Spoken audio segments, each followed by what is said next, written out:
All right, guys. Night Shift Motorsports is back. We got a new project.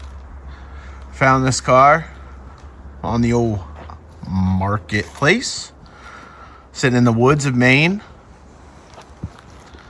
Came from a collection in the state of over 300 cars. Gentleman named Mac that passed away. Bought it from his daughter. Very nice lady.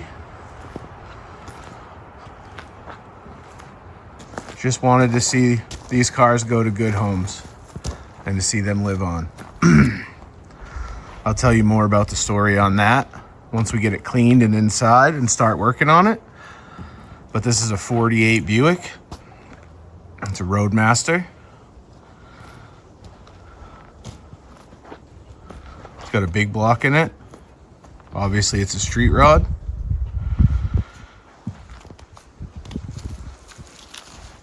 Someone's put a ton of time into this. It's lowered. The door handles are shaved. It's got all kinds of stuff. Actually, this visor is quite rare and nice.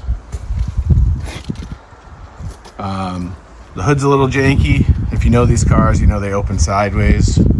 We'll deal with that inside. This is just a really great car. I'll give you a sneak peek of the inside. It's got cables to open the doors and electric poppers, but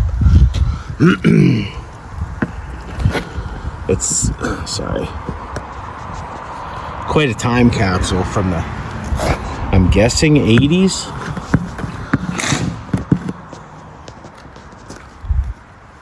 I'm guessing it's a, I think it's a Buick 455. That's what it looks like. I guess it could be a Cadillac. The distributor points off towards the brake master cylinder. So I think it's a Buick 455. I just barely got a peek at it. I'm gonna do a quick little time lapse on cleaning this thing up and get it inside. It is fall in New England. Starting to get cold out, and I want to get it in and do a nice walk around inside so I can get the doors open and show you guys under the hood, get the hood off of it, figure out what this thing has for an engine. Officially, I'm pretty sure it's a Buick 455, like I said, but see if it's seized up, see if this thing's gonna run again, and we'll just go from there. I'm gonna get you guys set up on a tripod, and we'll get this thing washed up real quick and get it inside. Alrighty, we'll be back.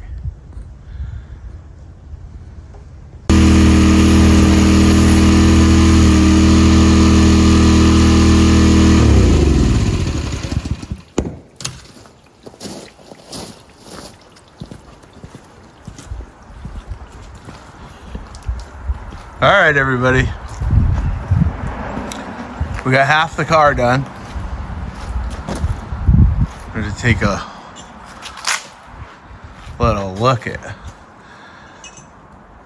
how bad it was after all that time.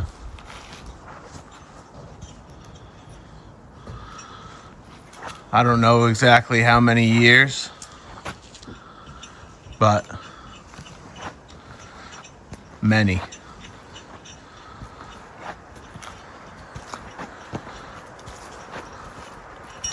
Many.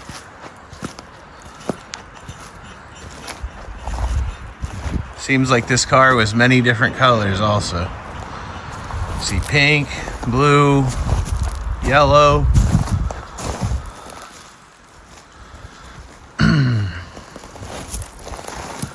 Lots of custom body work on this thing. This is gonna be multiple parts. I have a real good feeling that this motor seized up. This thing's been sitting in the woods. This scoop, I have reason to believe, is a huge failure point in the design of this car, causing the motor to fill with water, which I will show you later. I have had the hood open a little bit, but I haven't done any investigating yet. I haven't even tried to turn it over. But from what I can see, it doesn't look good. Looks like it probably is going to end up being seized up.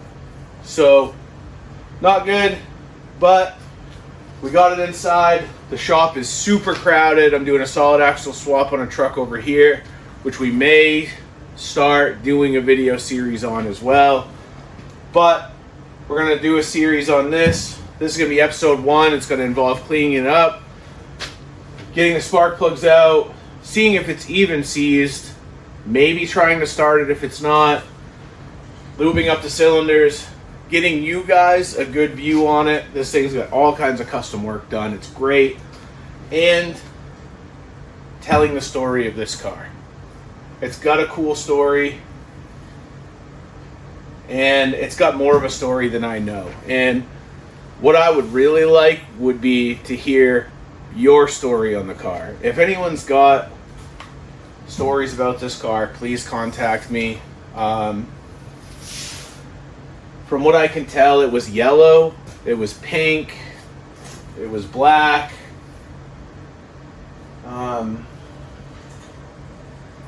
If you think you recognize it, reach out. I'd like to know more about its story. It came from maybe New Hampshire, maybe Mass, New England area. I don't know where before that.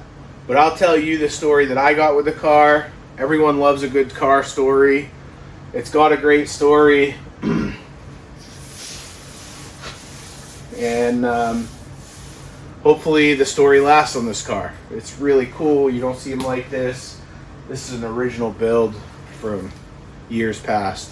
And I'd like to keep it as close to as you see it here as possible. There's some things I don't like which will be changed. But let's talk about how I found this car. I've always wanted this car. I was scrolling Marketplace over a year ago, and I saw this car. It was listed as 1949 white whale. That's it.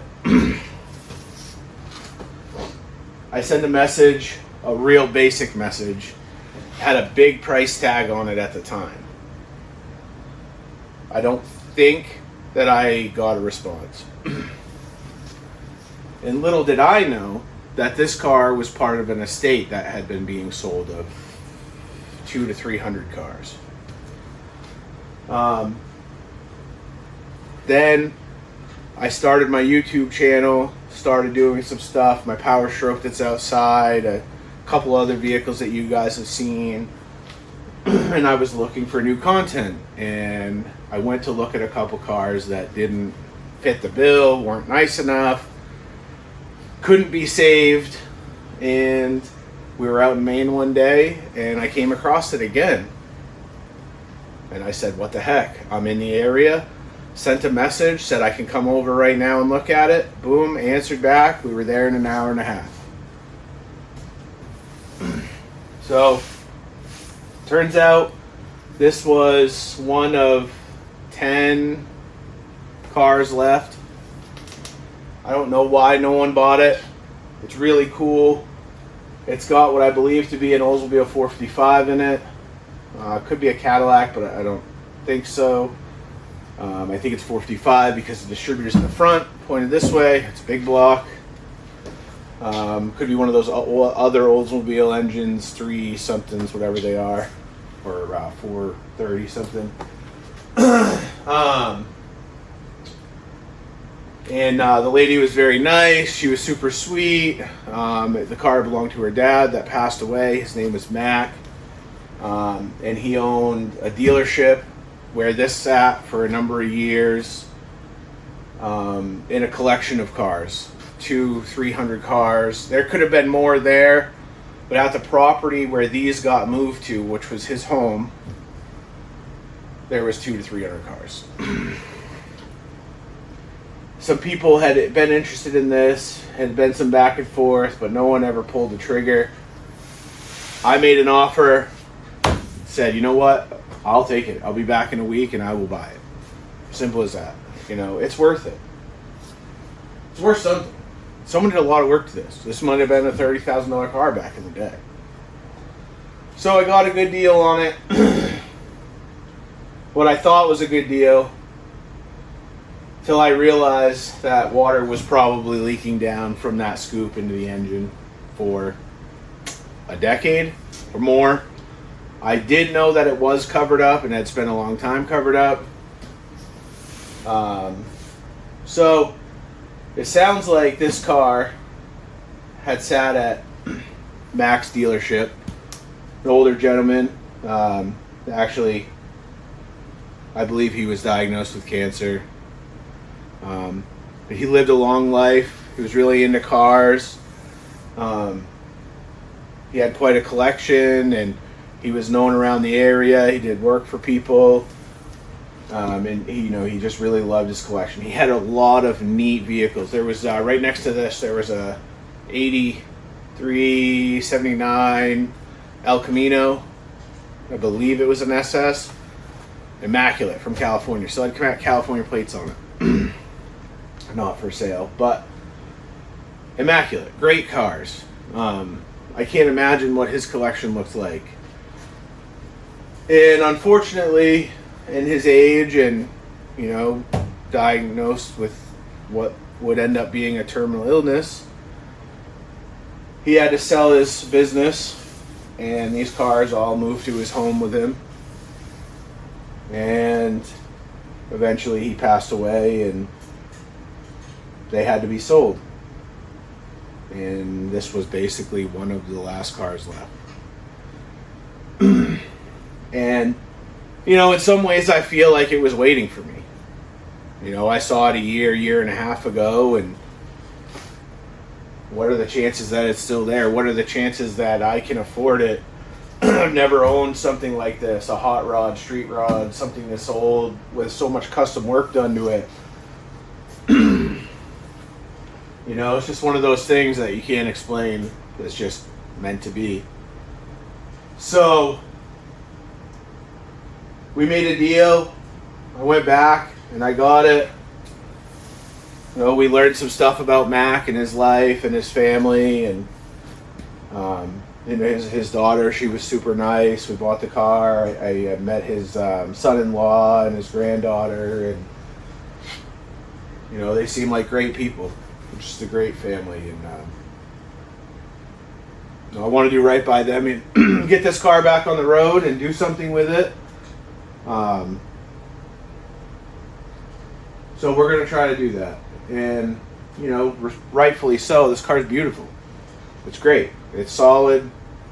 There's some body work that's not the greatest, but we're going to get into that and we're going to see how it goes.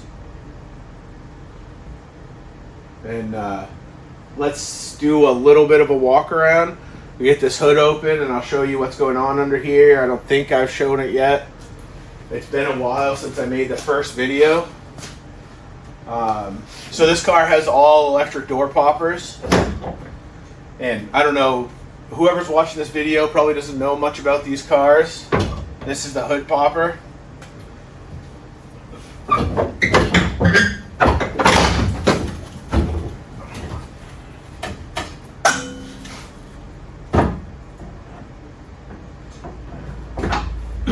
So the doors have electric poppers, which the battery's dead, of course. When you install those, you need to find a way to open the doors when the battery's dead. So it has this cable. To open the doors. Convenient. It took me a while to find that. I think they had been opening it through this vent window. 2002 Street Rod Nationals. I'm guessing that sticker's from right there. So right here, we got the 455. Let's take a look.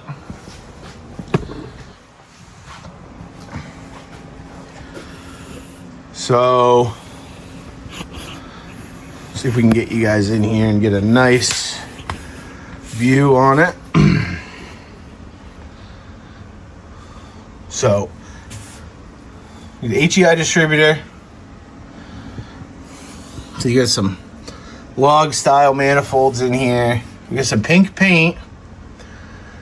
Basic Rochester 4-barrel. It does have a regulator over here, which I'm guessing has some type of electric fuel pump. I don't know what kind of transmission's in this at this point. It does have some nice valve covers. I like those. They are probably not fun to get off. Still has a heater box, and it has air conditioning, which blows my mind. I don't know what that heater box is out of. AC condenser, all that. Got an electric fan on it. I'm gonna get this hood off. It's so dark underneath this hood the way it opens. I'm sorry that you guys can't see better. Oh, there we go. I don't know if that's better for you. Yeah. So yeah, there we go. It's not too bad. Sorry about my voice. It's so cold in here. It is actively snowing outside. So, it's been cold in the Northeast. In the negatives. It's dark in here too, of course. But it's got a low car shifter in it. It's, from what I can tell, it's a 3-speed. Could be a 2-speed, but it felt like a 3-speed. I didn't mess with it too much. Got some sound deadening on the floor, but it wasn't really installed nicely. Got a new headliner put in it. It's got new carpet, but it was never done. The seats were done, but they are starting to come undone.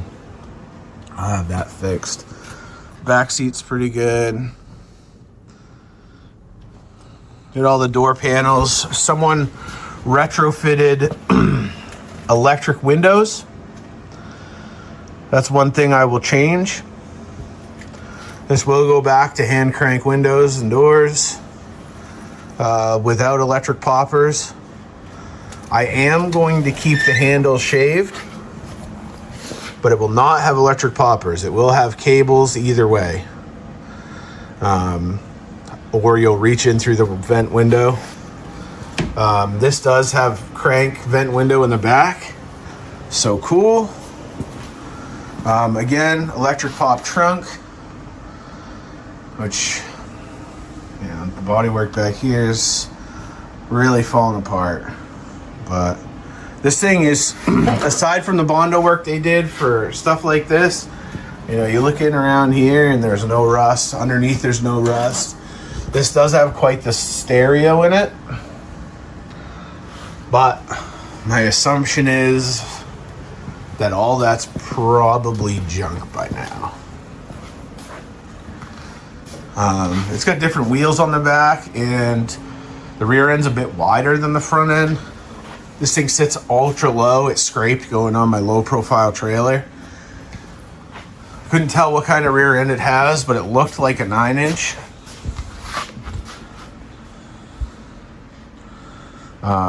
I'm going to show you what I'm talking about with the hood scoop and the water issue. It's got fake side pipes on it, and they're not hooked up, from what I can tell. It's got tailpipes out the back of cherry bombs. The thing is just killer. It's freaking awesome.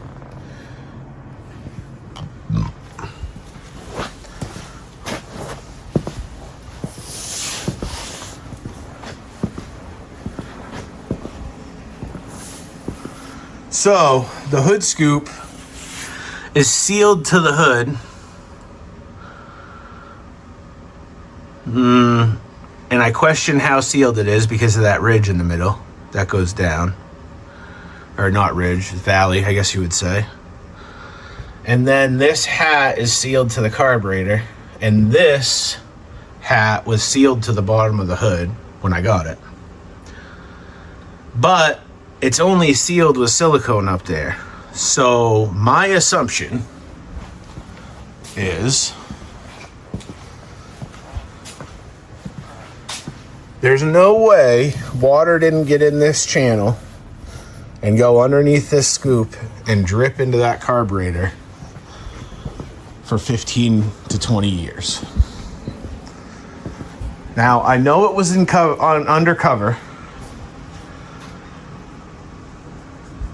for 3/4 of that time. I have proof of that. It even had a tarp on it when I picked it up, but it had blown off. And I have pictures. I think the thumbnail for this video is going to be a picture of where I picked it up in the woods. Which it only had been sitting there for a few years. So we get a little fuel regulator down there. So yeah, it's got some stuff. I don't know how the heck I am gonna get them spark plugs out over there, but get to these ones, no problem. I like that. They're all pointed forward, every one of them. So I got a borescope. We'll get in there and take a look, and I don't know, we'll try to get those ones out. But I'm gonna see if I can get my daughter out here to help me lift this hood off, and maybe I'll set her up there on the roof. Maybe she's not tall enough.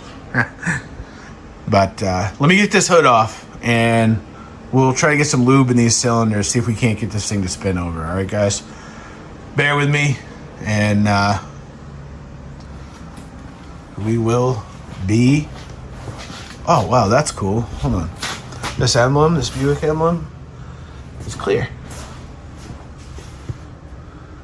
Huh. That's nifty. So hang on right there, folks. We'll be right back. All right, folks. Get the hood off. Gonna perch over there. That thing is ridiculously heavy. So we got some mouse houses. Well, let's not say houses. We got some mouse trails in here that I'm gonna have to clean up before I take any spark plugs out. However, I did see on this side over here, you can get all of the plugs, but you gotta reach underneath the heater box. Not terrible, but I was over here inspecting some things, and I know there's some old timers watching this right now, and I know that you think this and this sheathing and this hose clamp cover and these hose clamp covers and this sheathing is real cool.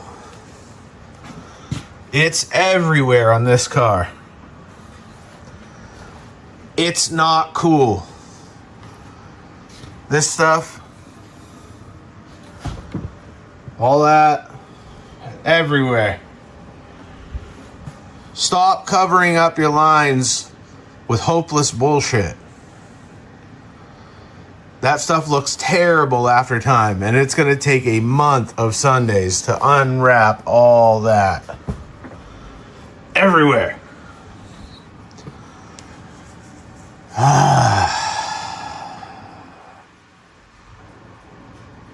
Okay. So, moving on. I have to vacuum this thing out.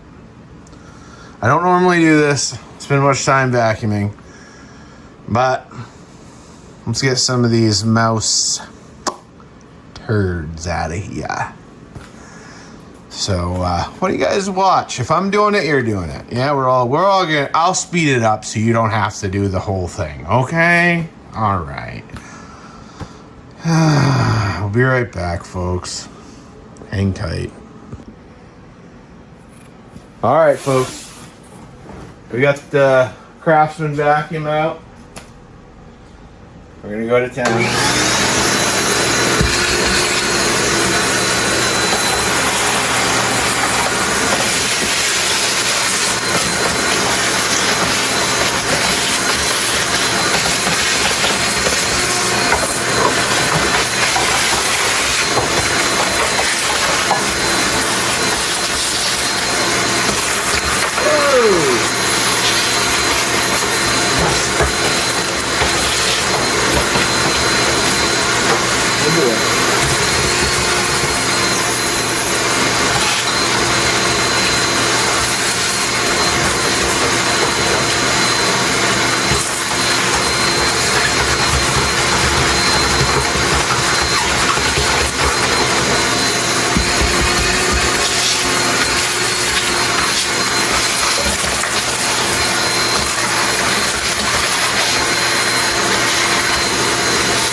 Almost got taken out by the craft can.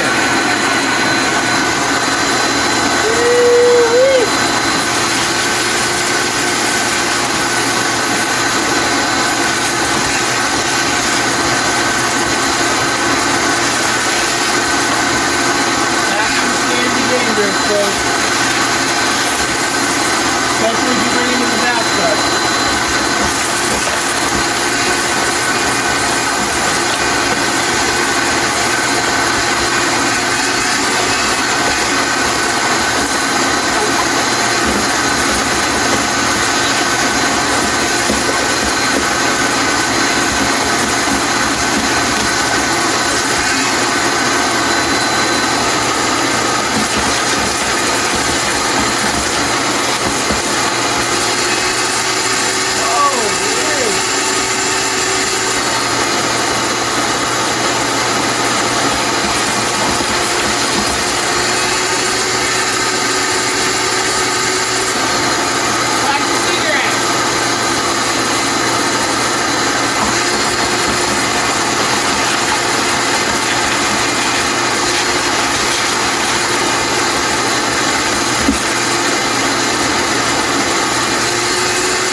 All right.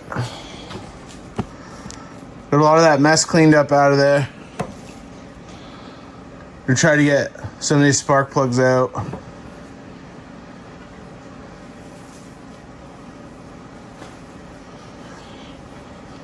See what it looks like in the cylinders, I suppose. I think the oil, I guess.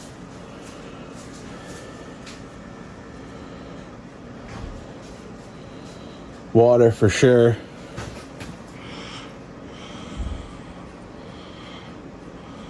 On the bottom of that.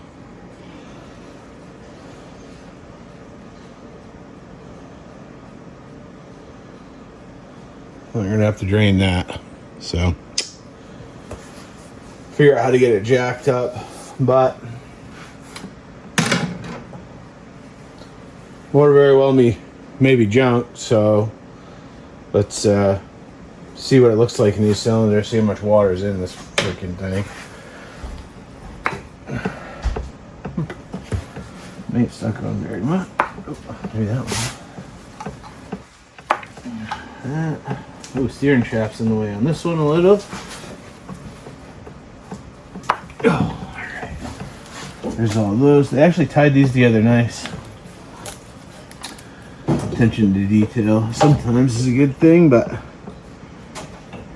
you let old people do stuff and then you get stuff like this. And I shouldn't say old people, but like old timers, people that built cars and put stuff like this on back in the day. Like, I don't know. That stuff's useless. You don't need to make it look that good. I think a regular old radiator hose looks better than this junk, especially once, you know, you don't clean it one time and it gets all faded and nasty like that. It looks like the spark plugs are 13/16 on this thing.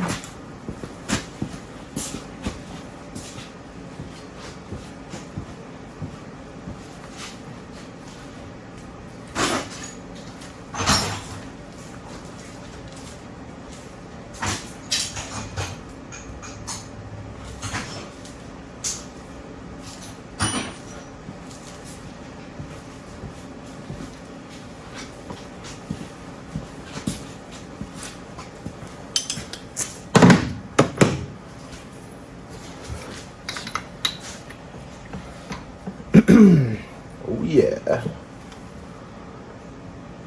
And I do have a borescope somewhere here. Oh, we'll see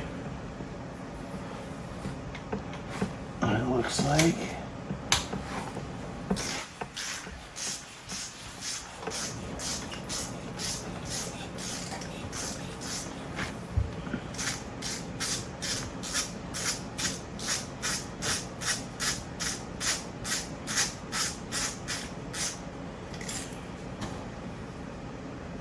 Oh. No water in that one, I suppose. Bosch.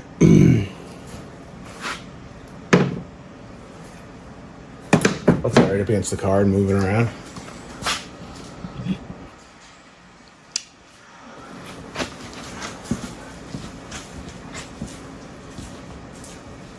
I need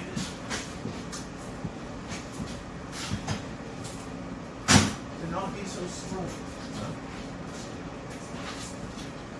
Yeah, that too.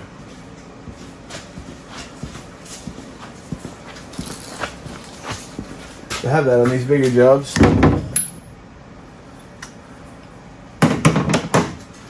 Now I'll move on. Since I know these aren't stuck. All right.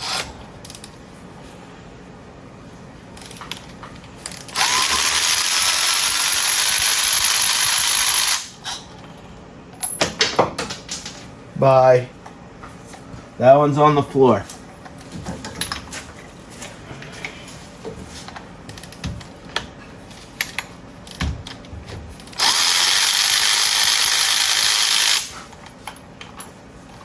It almost seems like someone had these out. This one's clean as well. And the last one might be hard to get to. Well, maybe not. Wow, this motor actually fits in here pretty nice.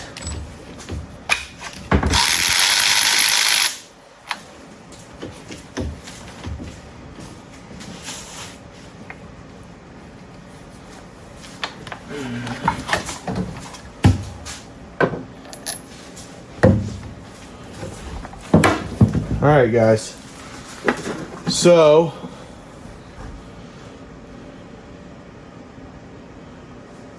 one spark plug has a little rust on it. Two spark plugs have a tiny bit of rust on them. Oh, maybe I was wrong. about the engine being full of water. So put these up here for right now.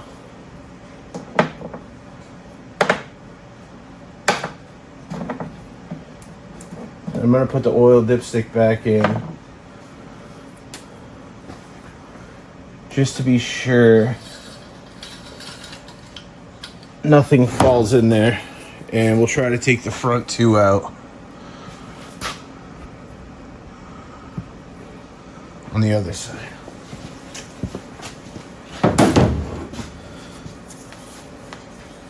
That's very surprising. I feel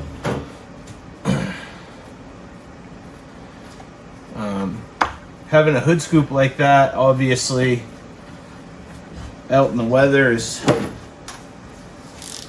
not a too good idea,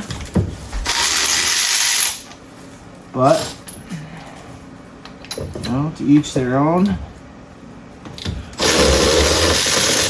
I didn't build the car, so it's also one of the things I think makes the car look cool. So that and the visor, of course.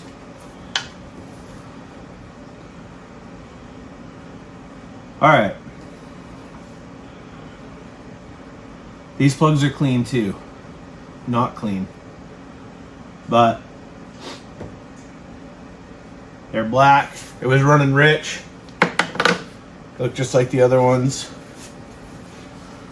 I'm not even going to pull the other plugs out.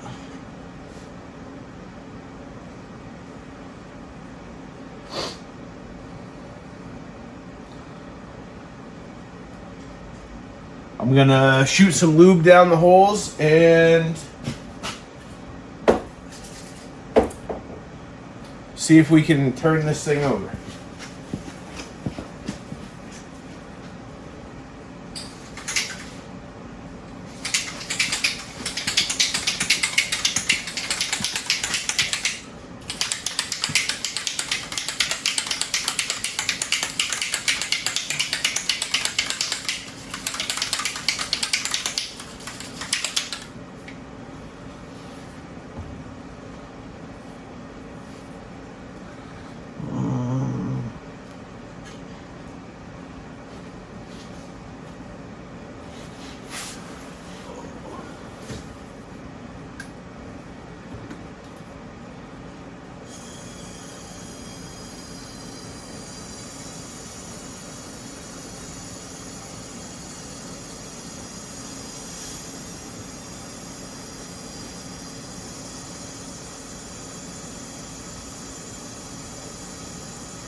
Alright, there's one.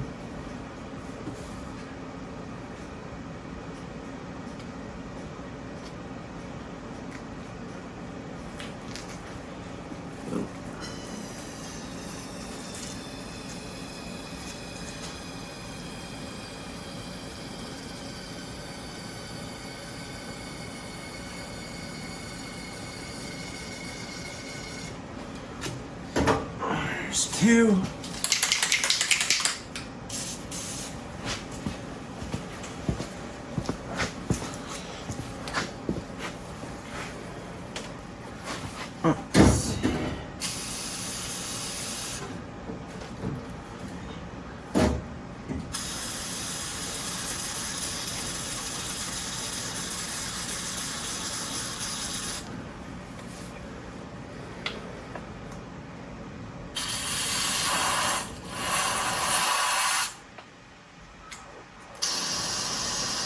In the hole would be nice. That cylinder's all the way at the top.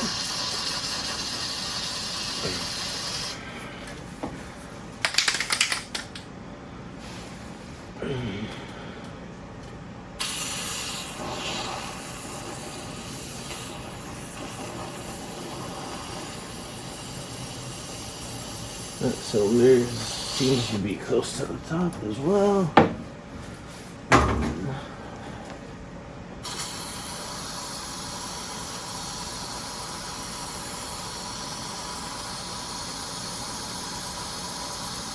This one, the steering shaft's in the way, so it's a little bit more difficult. All right.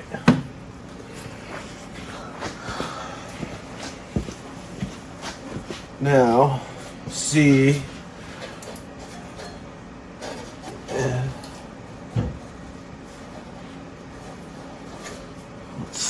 I can't tell. Okay.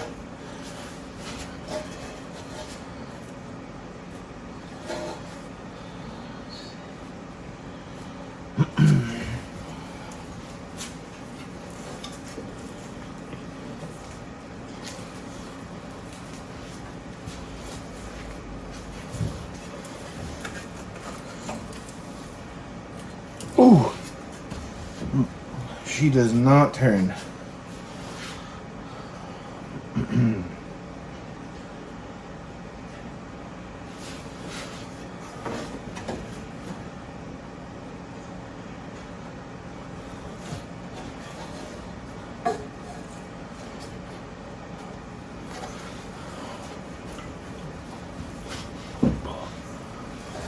No.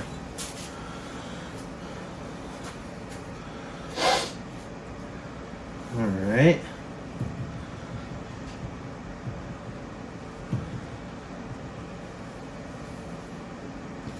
Give me that flashlight light.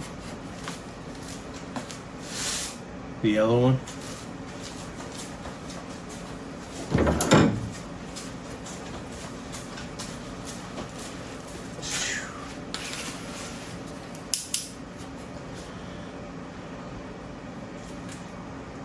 All right.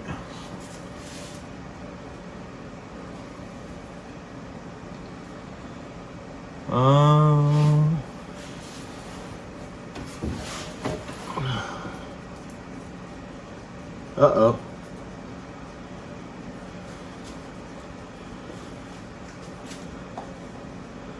I see. These do not have a crank bolt.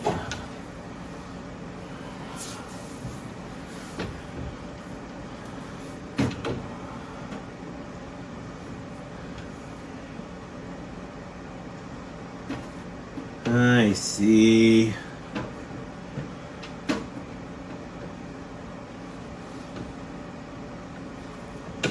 I can see in the cylinders. Cylinders look pretty good.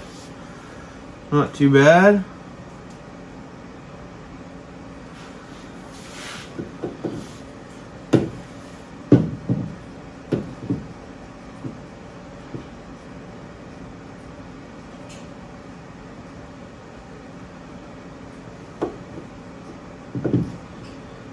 Oh.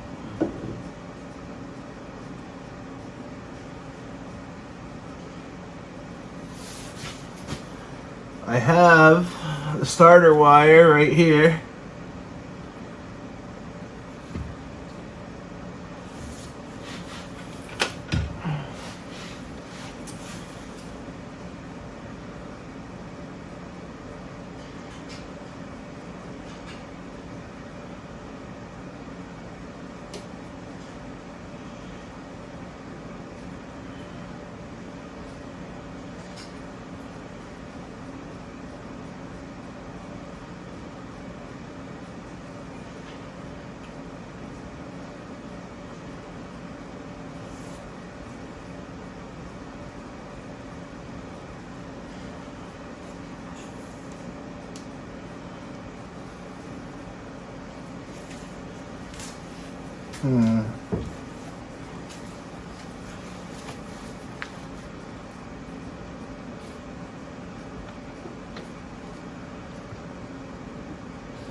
Wow, this has a painless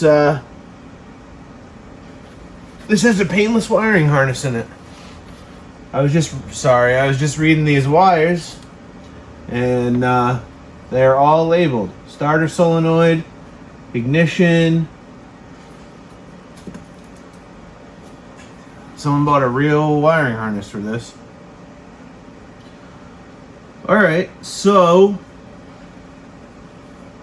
I suppose I'm going to try to jump the starter to turn it over and see how that goes. I get my trusty jump pack set up and we will give it a try.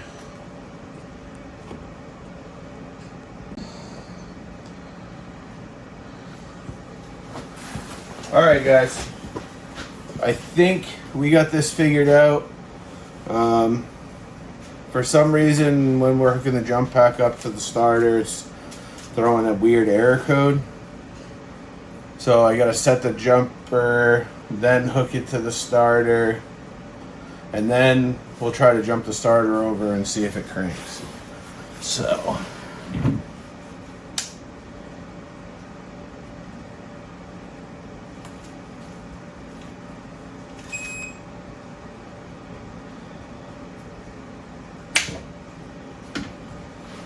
oh boy.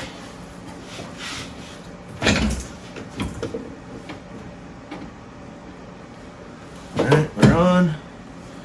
See if she cranks.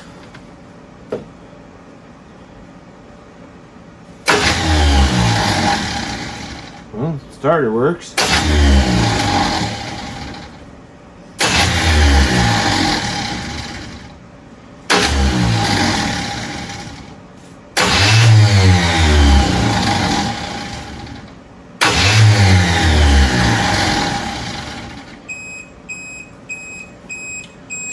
Does not engage the flywheel.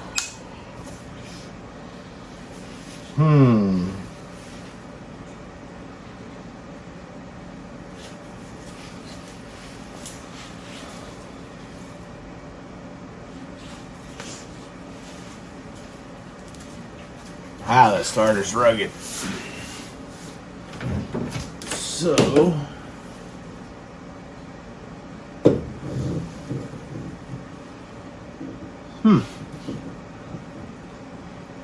that's odd.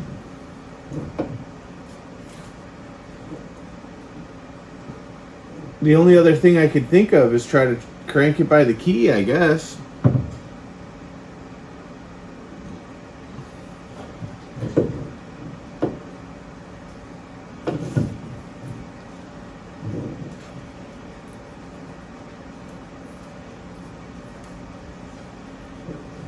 I would guess that the starter is going to do the same thing.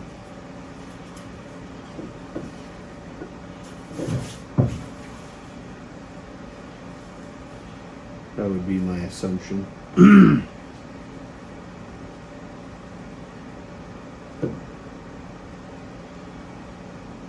However, the starter works. Starter spins anyway.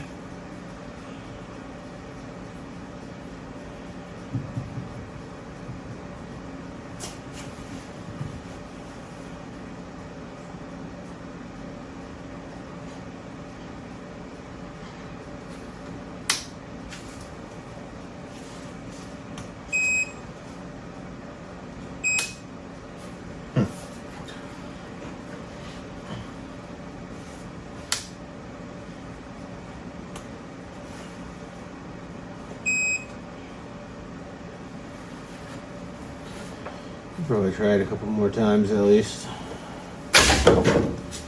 Phew! Wow! That starter is violent.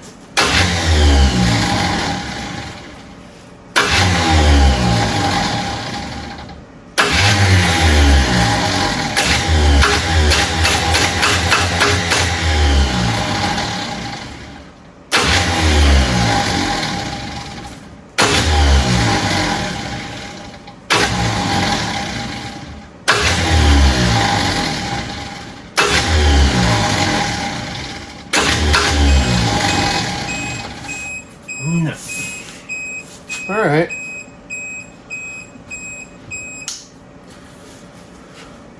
So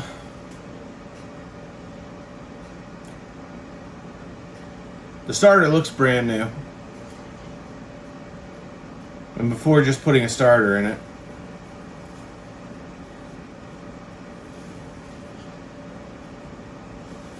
Probably try to crank it by the key.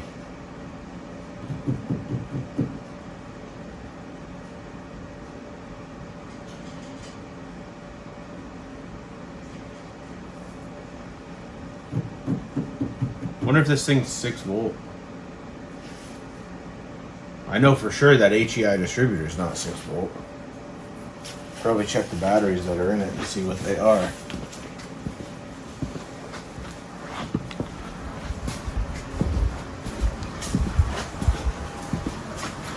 Well, the batteries are in the trunk, by the way.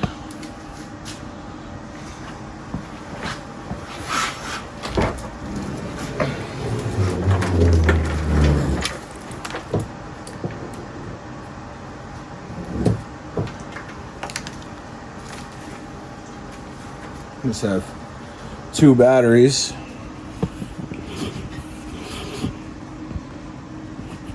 I need my flashlight again. It's dark as crap back here.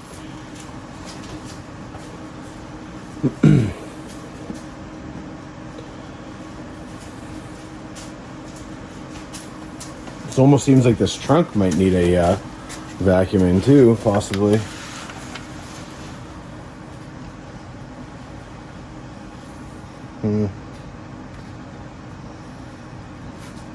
Oh, we got door hardware.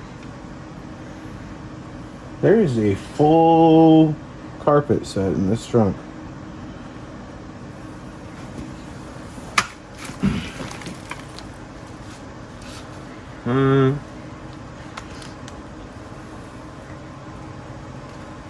That's cool. It's got dual batteries, but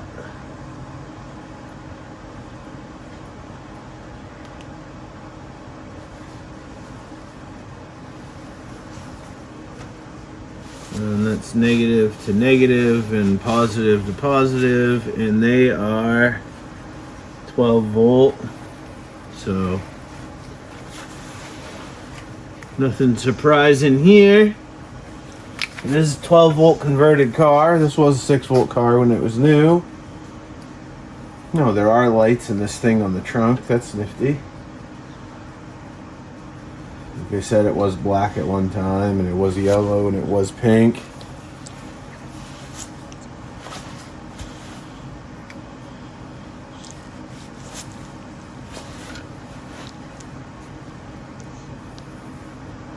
So, alright, well, I'm going to find the keys. We should unhook the fuel line that goes to the carburetor, because I think there's an electric pump somewhere. I would assume. You come on over to this side.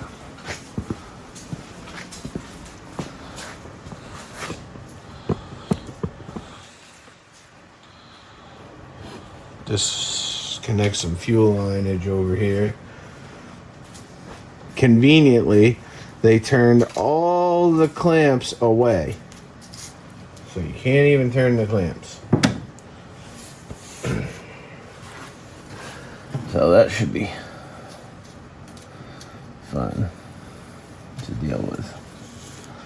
So I guess I'm just going to...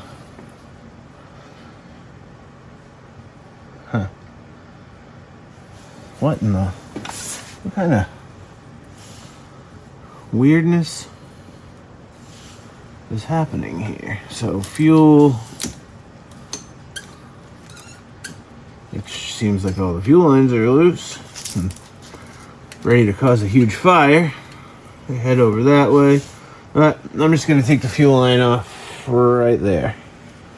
If I can even get a wrench in there. Because this AC compressor is right in the way. So let me grab a 9/16.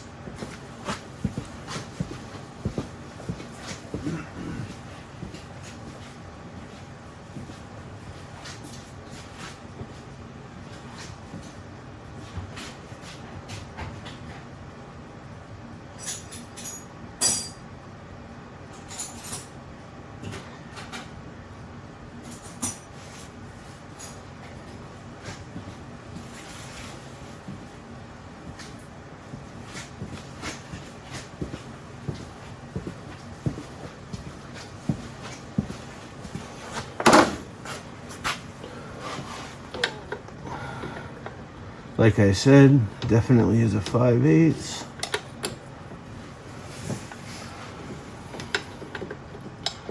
Oh, just all this junk's right in the way. See this sheathing? Useless. There's definitely a 5/8. That's odd.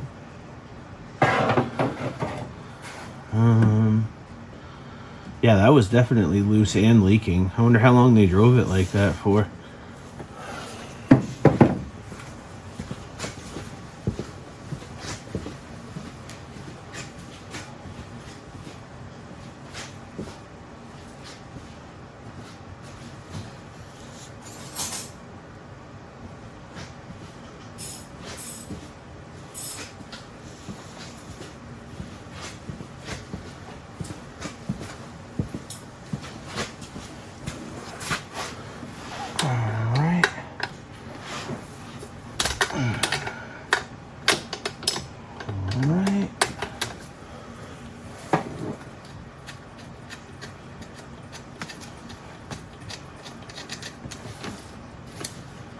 Alright, now we got that off. Every single one of these clamps is loose.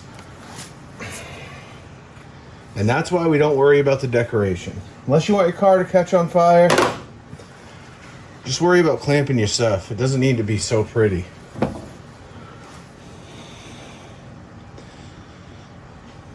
Alright.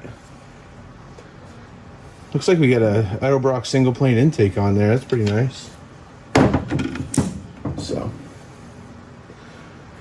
I'm gonna work on finding the keys for this thing, and we'll get battery or jump pack going, see if it'll maybe crank by the key instead.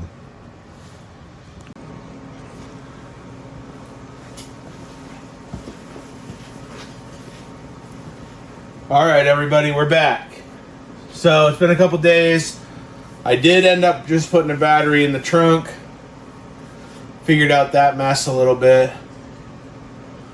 I don't know yet. I found the keys. They were inside. I don't know if we have an electric fuel pump still to this point. I did install the battery in the trunk. We have power off the starter to the ignition wire. Main fuse 70 amp. Out to the dash and the key switch. I haven't even been inside the car yet, but I know there's power headed that way. One thing I need to fix is the wire I cut that goes to the starter. So we can try to turn the key and start it from there. Sure, I got my wire strippers here somewhere, but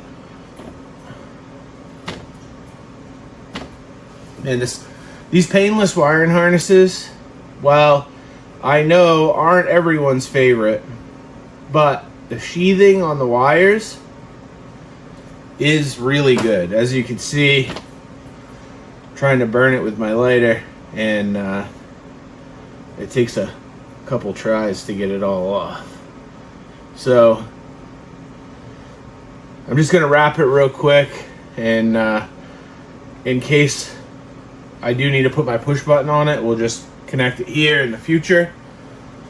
Let's get inside, see if we got any power. We turn the key.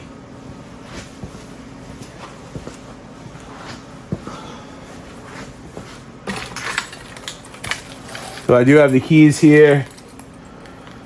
It's got buttons for the doors to open them. Oh, look.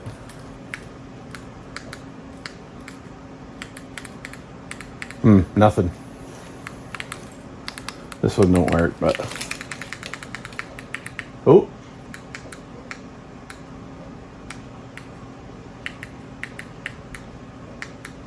There is something happening in there.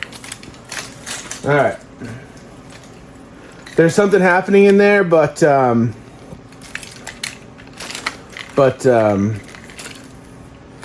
it's not actuating the doors. Now let's turn the key on. See what we get.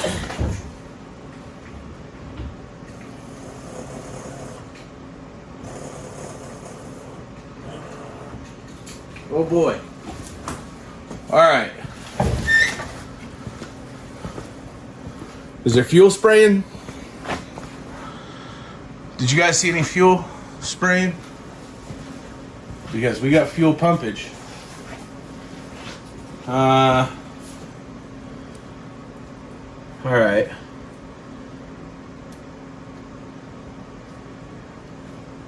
Let me find a bucket to turn this into real quick. Like,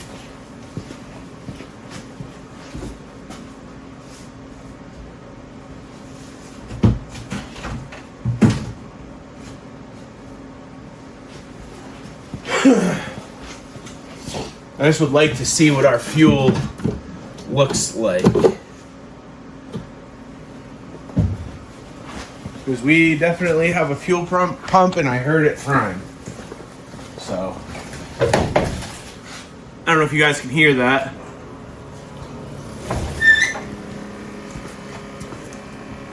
Oh boy, it's leaking. Those rubber lines that I knew would be a problem, yeah, they're a problem.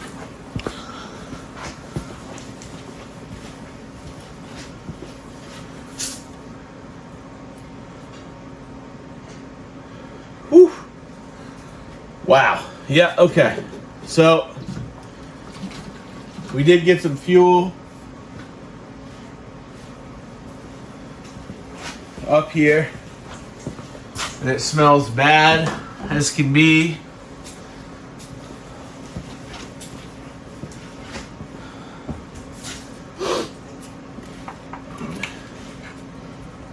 Oh, I see. There's a little... Wow, this is... Oh, wow, this is dangerous. I don't know who would have done all this, but... Yeah.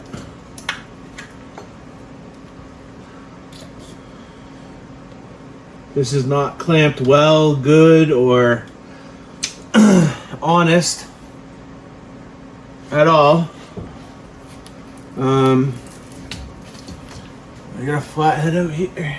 No. Give me 1 sec, guys. This fuel is flammable. I can definitely tell you that by the smell.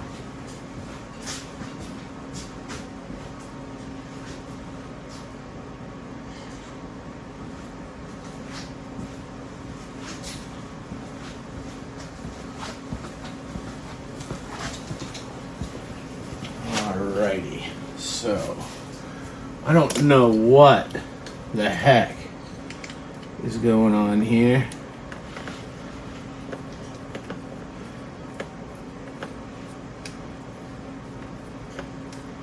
But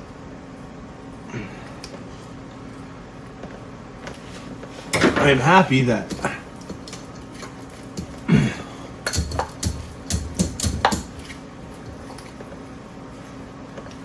stand this freaking baloney. I'm gonna have to cut that fuel line to even get it off. Okay.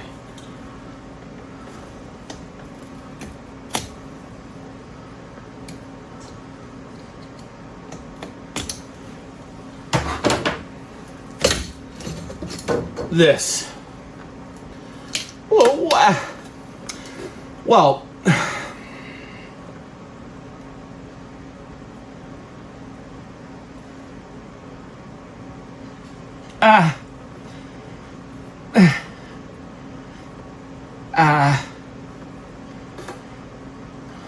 What the? I don't even tell me, guys. If you know, don't tell me. All right. Don't tell me, please.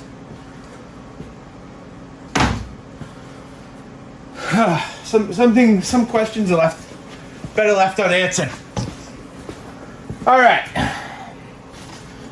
Now I see what we got going on here. We got fuel lineage over here. Comes up. It's got a bunch of wires connected to it with zip ties.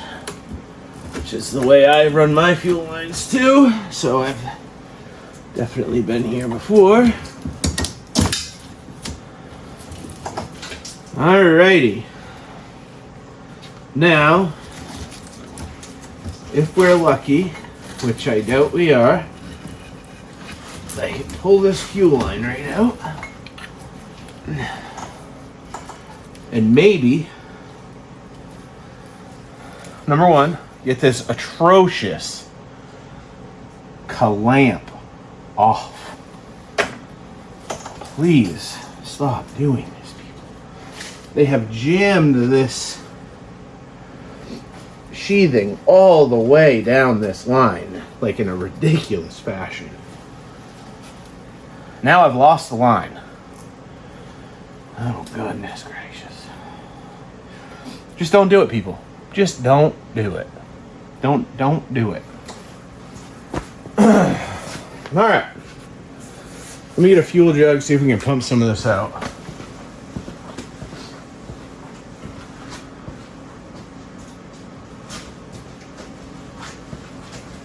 And I got fuel jugs right in the shop. Duh.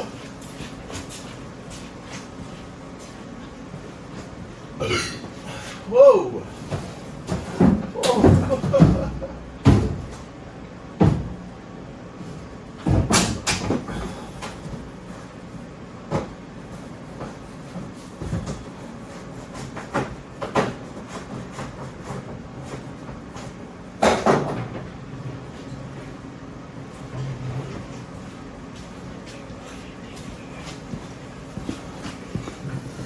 Alrighty, here we go.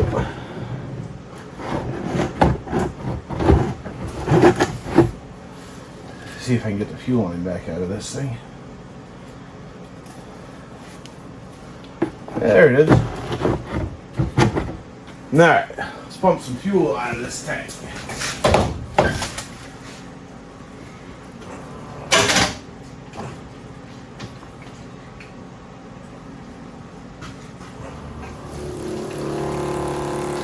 Nope. Turn the key a little too far. I heard the starter click there.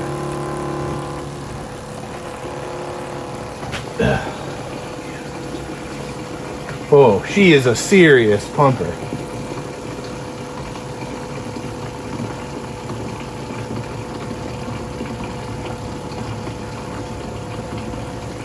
These rubber hoses are hard, very hard. Yeah. Yeah, they're no good.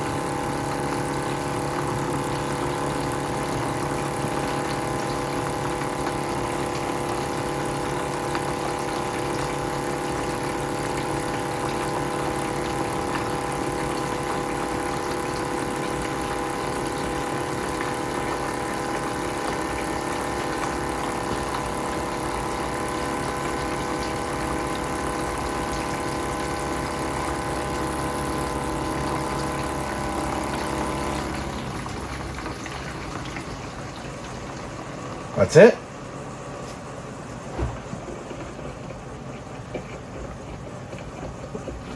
Well, come on now.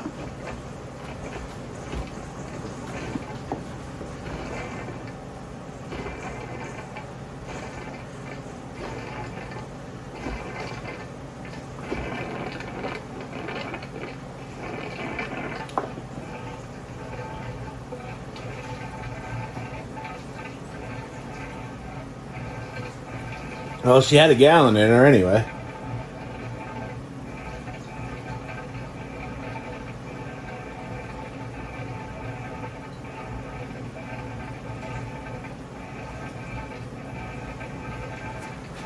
And the gas is old, but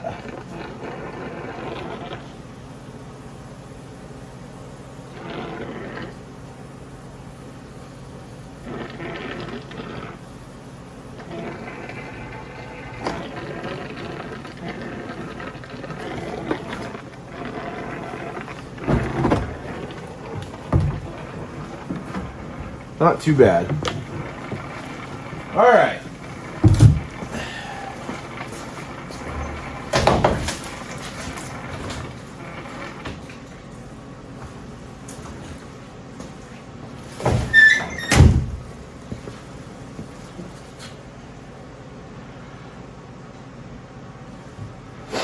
Now we got her all pumped.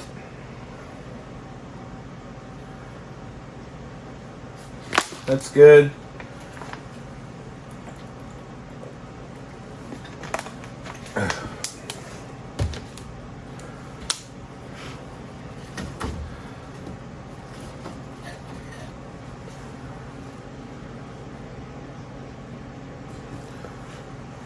Now I'm gonna get a little. What did I do with the other container? There it is. I'm just gonna get another container to stick in here to catch any residual that might come out. All right. So let's see if maybe it cranks by the key here.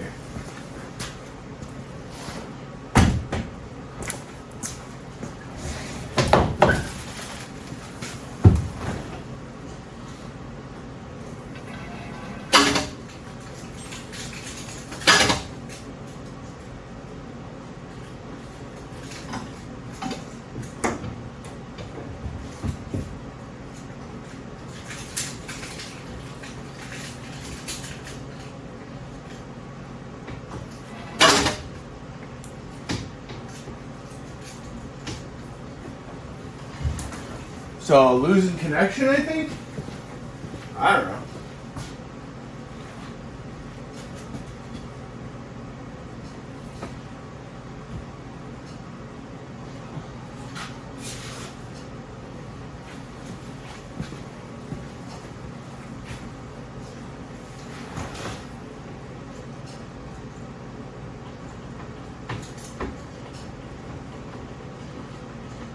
Huh.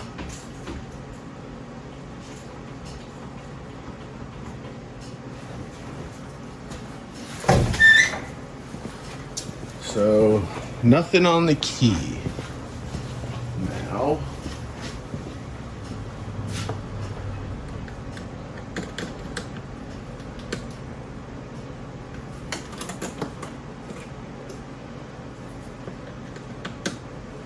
nothing here now. Huh. All right. Power wire on the starter's good. Huh. Alright. You devil.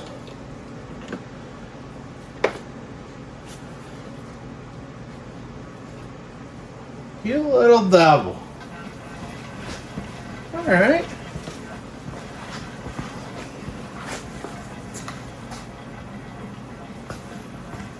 Oh, now we're back again.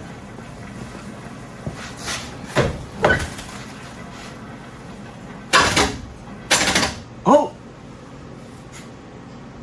The motor just turned. You guys see that? You didn't see that, did you? I know I just saw that fan move. Here. Here, you guys move.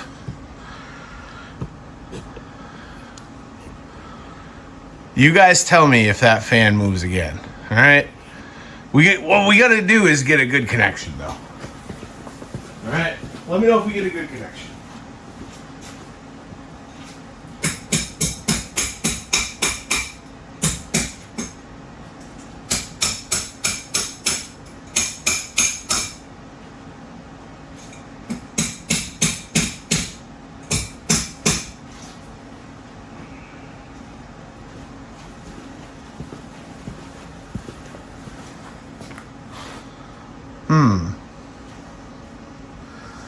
No connection.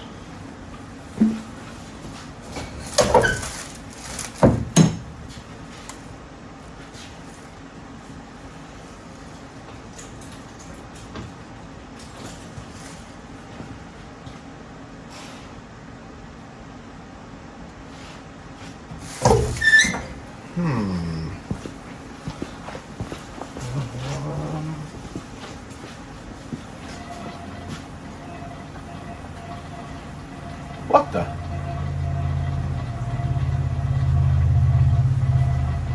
Now it's back again. Now it's back again. What is happening? You tell me if that motor turns.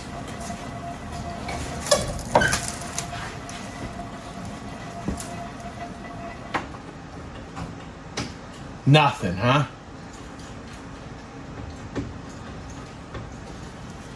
As soon as I try to turn the key, no connection.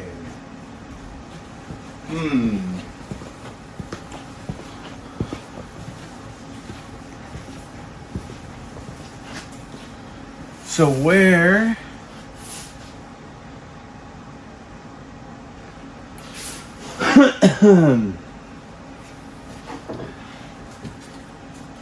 is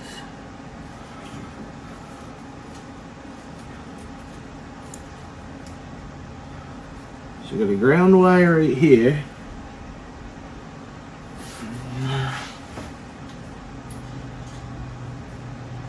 That goes down. Huh. All right.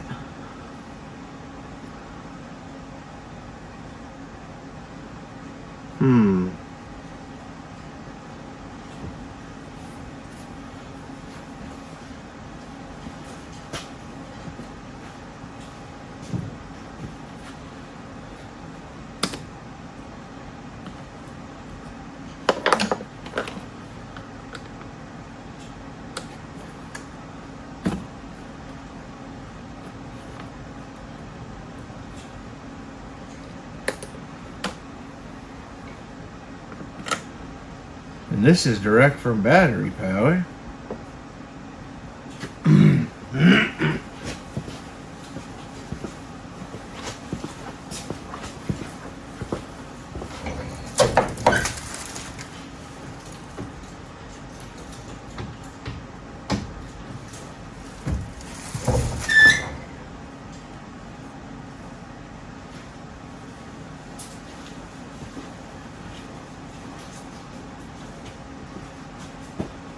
Alrighty then.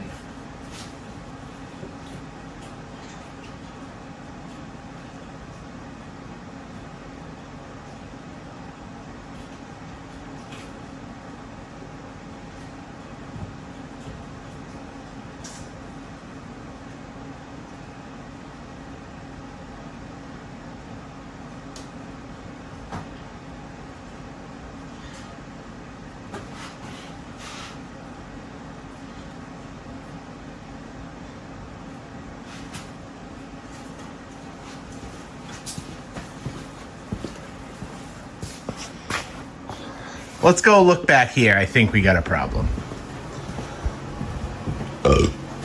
Oh.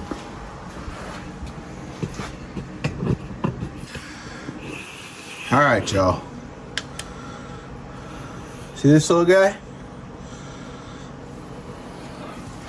Looks like maybe not getting a good connection in there. So we'll be right back.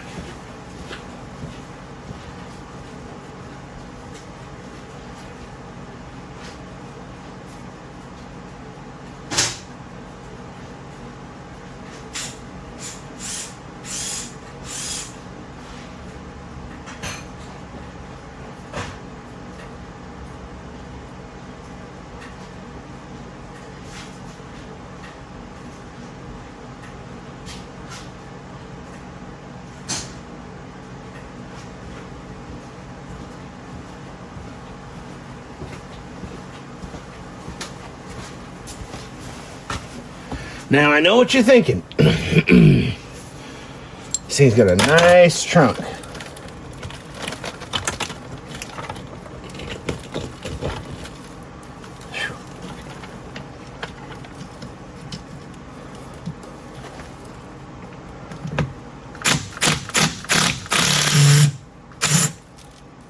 Well, we might be cutting this sucker off. Yeah. Alright, well, she's going to be a little bit shorter now.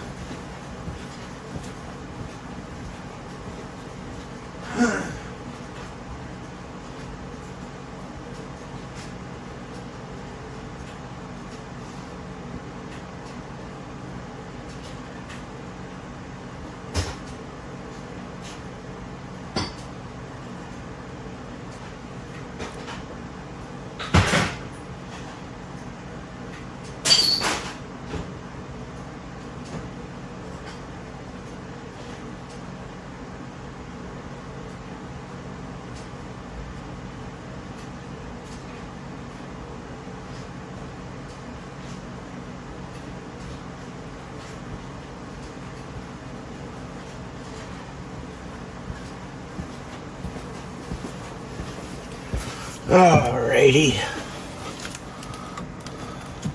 Times 2.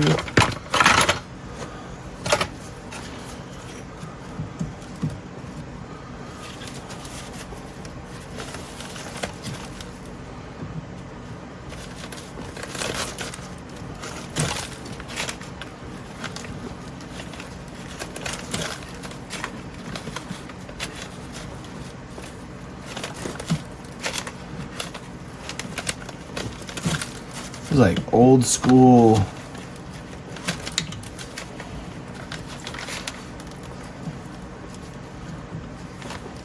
battery cable or something. I don't know.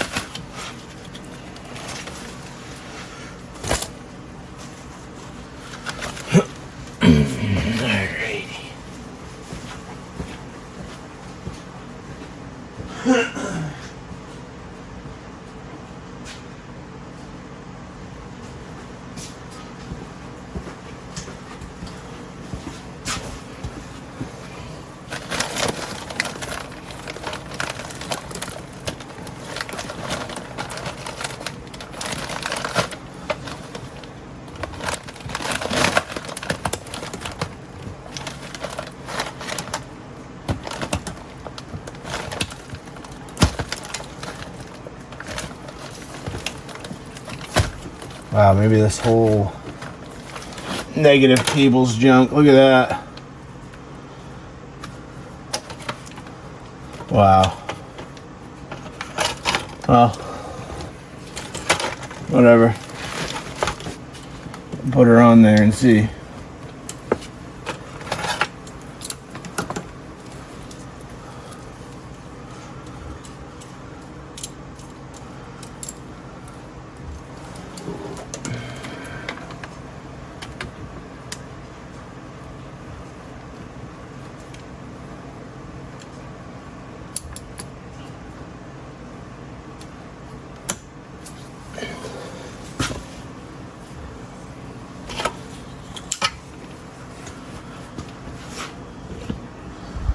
All right.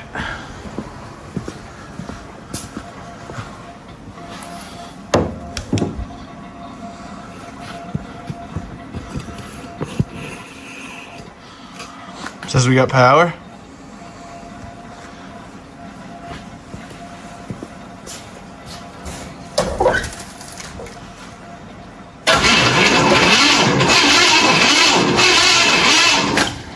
She cranks.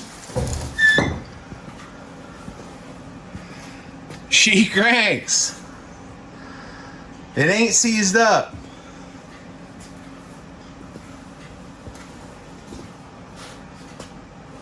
Dang, what a relief that is.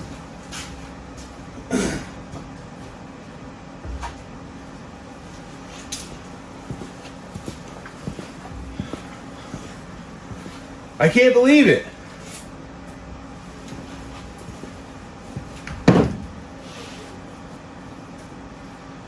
I can't believe it, guys. It cranks. It really cranks. After all that time. All right.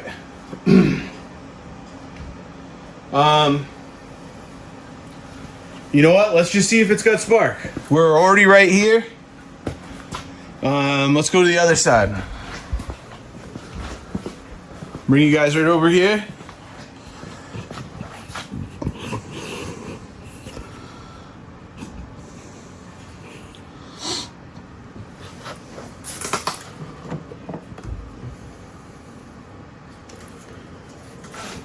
Alright.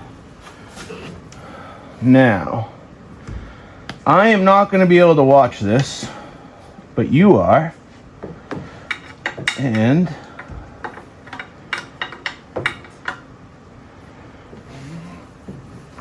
hopefully I'll be able to go back and watch it. So I'm going to pause the video.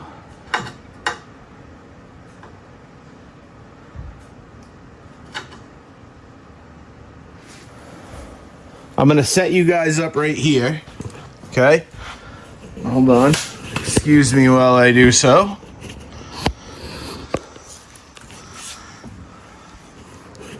I'm gonna set you guys up to watch this video of this, right? If I can, right, like this. I'm gonna stop the video and then I'm gonna start it again. That way I can go back and watch it, okay? So bear with me. All right, let's see if it's got spark together. Here we go.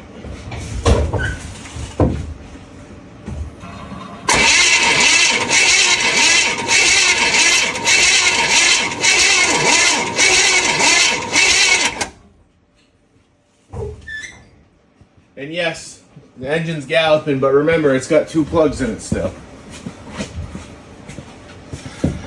So let me stop the video and check and see if it sparked. I don't know. I'm on the edge of my seat. You know, but I don't know. All right, guys, you could have at least told me it had spark. I was excited. Come on, I had to go all the way back to see the video. You guys, he had me on the edge of my seat there. All right. We got spark, right? So, now, I am going... What am I going to do? I'm going to stick the plugs back in. You know what? Yeah, I'm going to stick the plugs back in. And we are literally going to get right after this thing. I'm going to dump some fuel in the intake and we're going to see if she fires. So... I'm gonna go ahead and start putting the plugs back in. I'll move you guys just a crumb.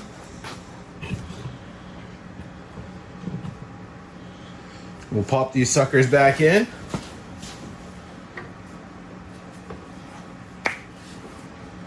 I had oiled this thing down, but when we just cranked her, nothing really came out. So, good sign or bad sign, I don't know.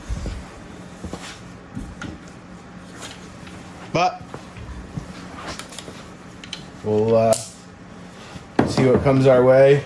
I do want to say that this is the only DeWalt tool I own. Say what you want, blah, blah, blah, whatever, I don't care. Terrible tools. I can't stand them. All right. And if DeWalt wanted to sponsor me some tools and show me otherwise, I'd be willing to give it a try. But I'm a mechanic is my trade. I run a shop, and I run nothing but Milwaukee. Every day, all day. I've had Snap-on, I've had DeWalt. But when DeWalt released their mechanic tools years back, they should have done maybe more research. I don't know. But seemed to me like they fell short in the market. So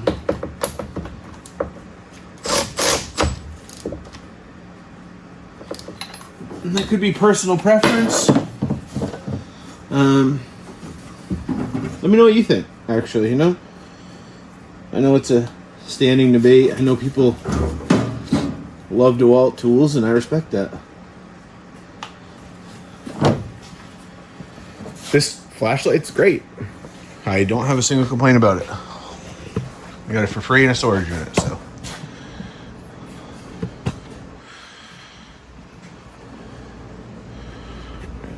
A couple more plugs in here and see if we can hear this old baby sing. What do you think, guys?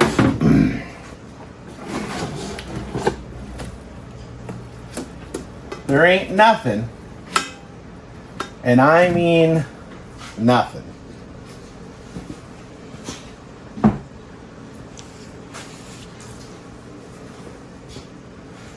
Like a dirty old big block. And I ain't kidding.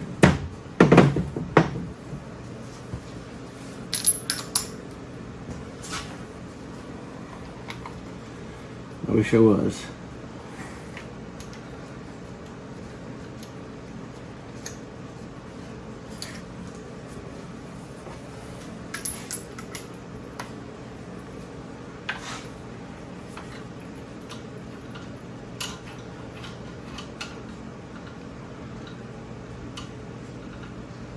And I know someone's got something to say about me tightening spark plugs with an impact gun. You know what?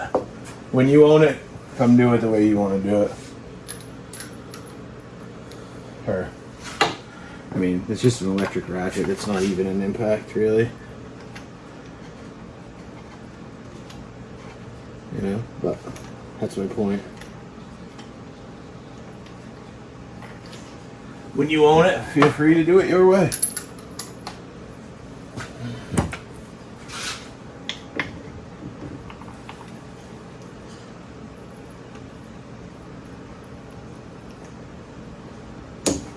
Might as well, right? Might as well.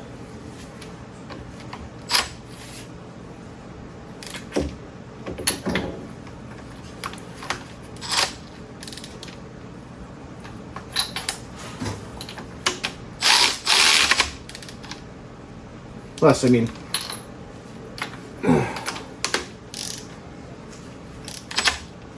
the 3/8 ratchet really ain't got the balls. Pull the balls off a sick cat, really. You know.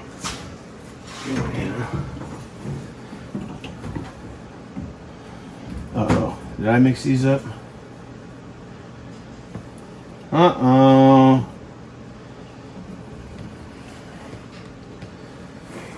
I'm gonna guess. Here. And here.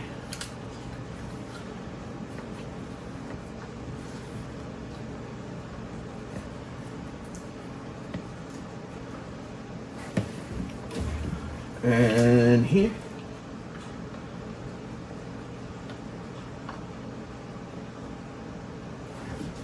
And here.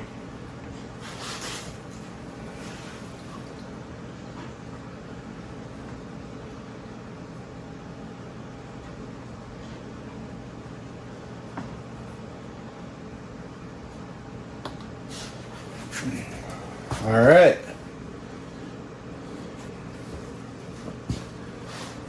Got her.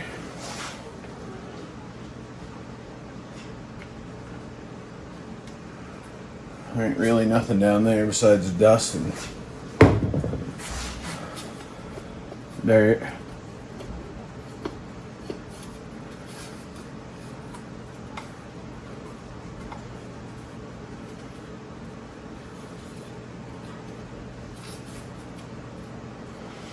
All right.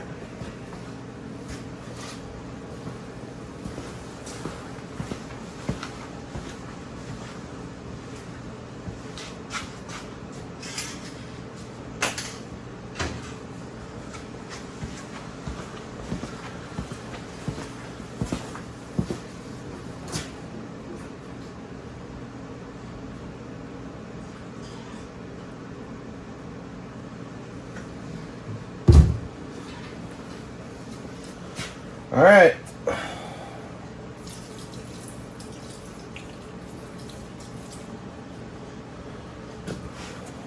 See what happens, guys. Whoa. 455 big block.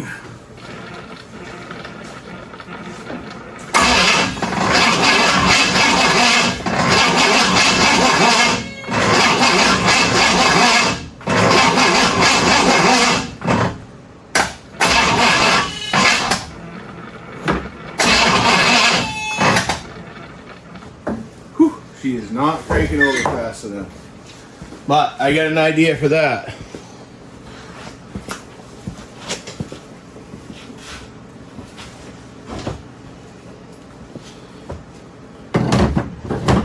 Get the big old jump pack on it.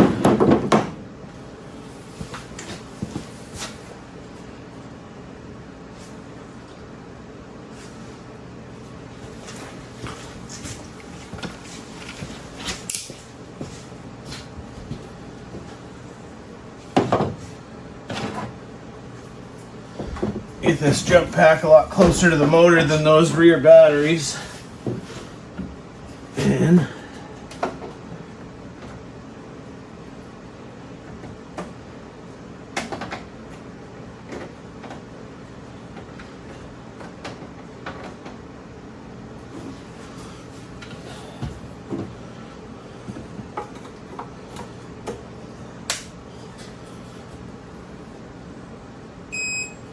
all right, she should freaking whirl now.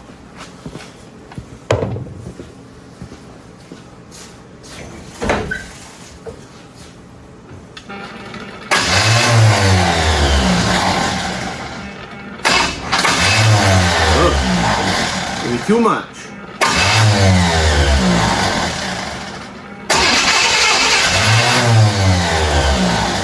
Tried to fire.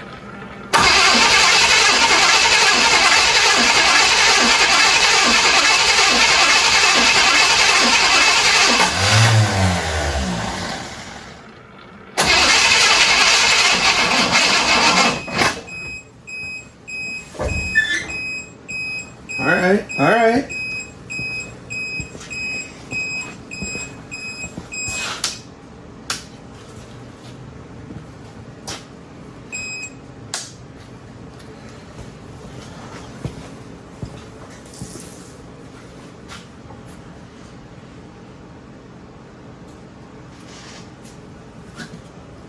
We need some more fuel.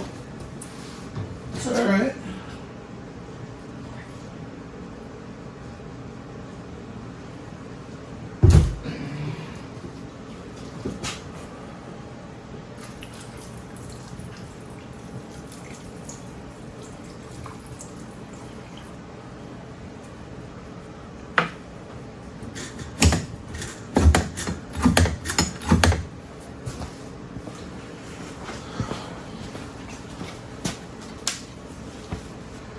See what happens now.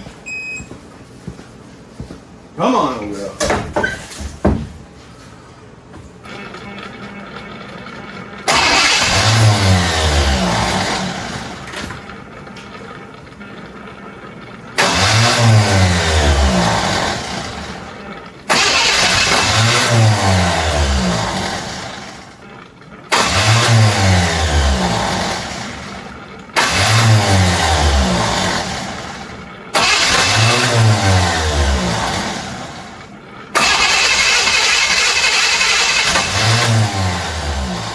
Firing.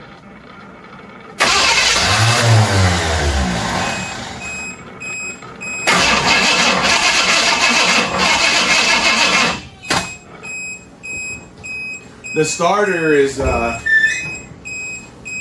it doesn't like the power of that jump pack. It starts spinning before the Bendix can come out. Is what I'm assuming is happening.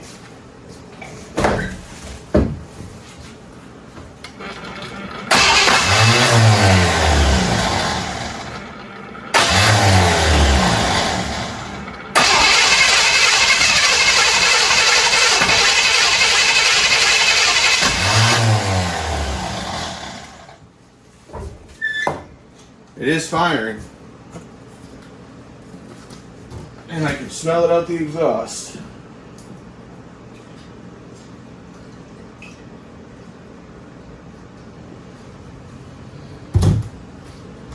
Some more fuel here.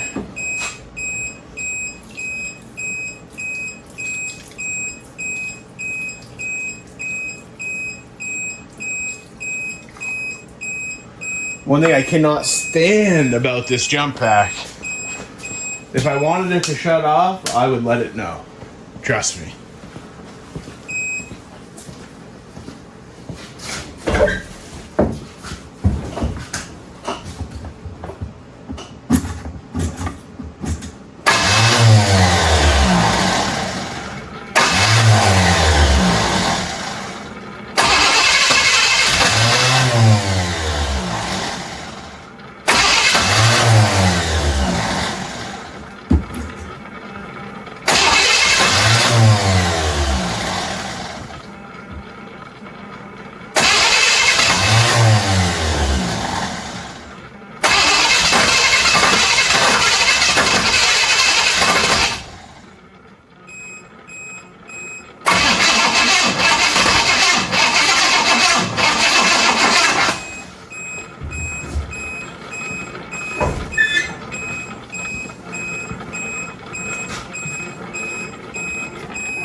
Come on!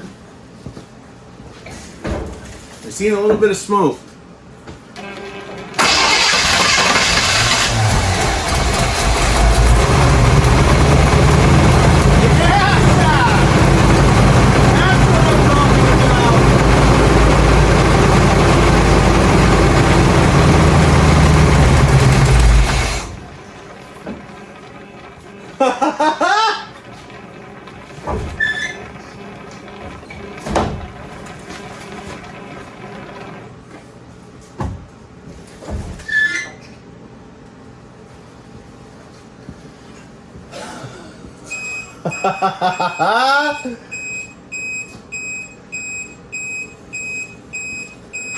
That is what I am talking about right there.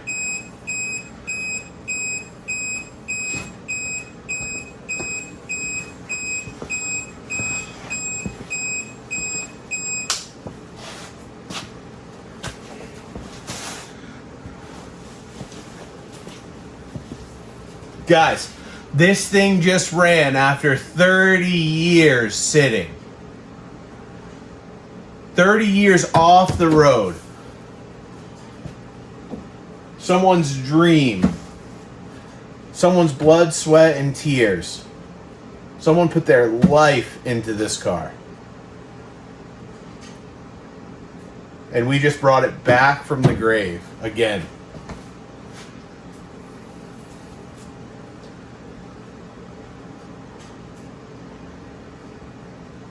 It's an amazing feeling. It's a truly an amazing feeling.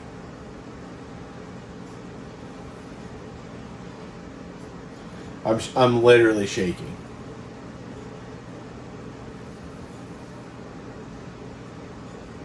You can't pay for this experience.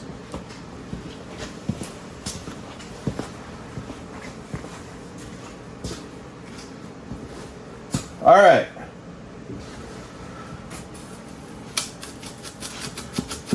I would love to get this hat off of here,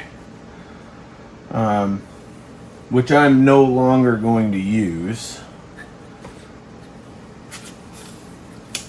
I don't know. How is this thing held on?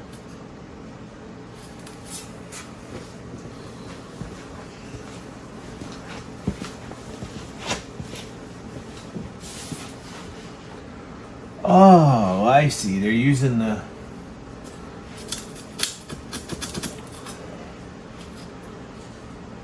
screws for the carburetor tag. I gotta open the door a little bit, guys. It's smoky in here.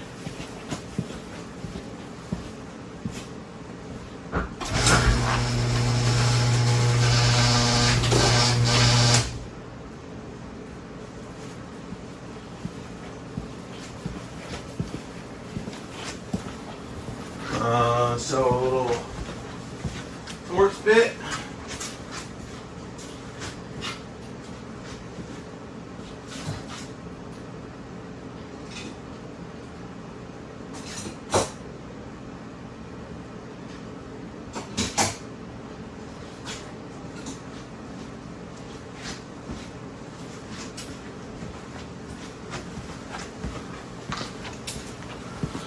I think I'm going to have a New Year's resolution to get my toolbox closer to the stuff I'm doing revivals on. Holy crap. Every time I do a video, you guys like chilling. Like, burn one, whatever, while I'm like getting tools. I don't know.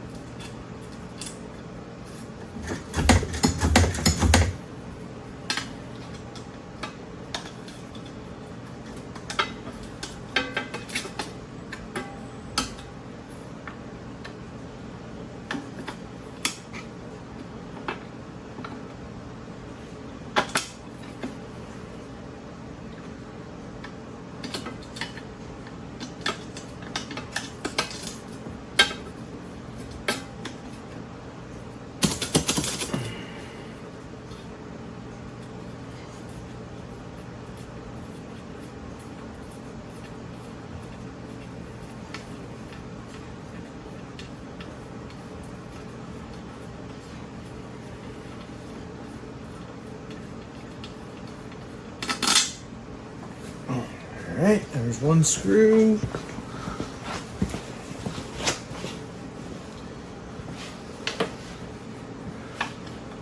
I cannot believe that this thing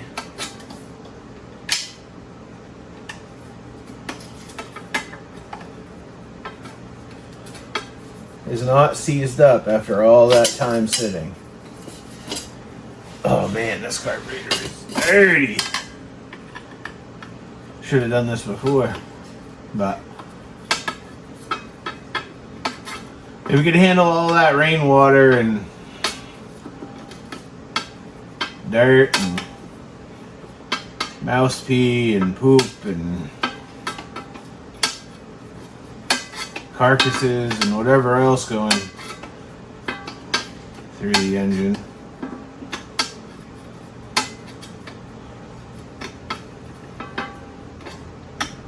For all that time, then, well, you know what? Blowing a little crud through there. First time she starts up ain't gonna be too bad. Oh yeah, there's some crud, all right.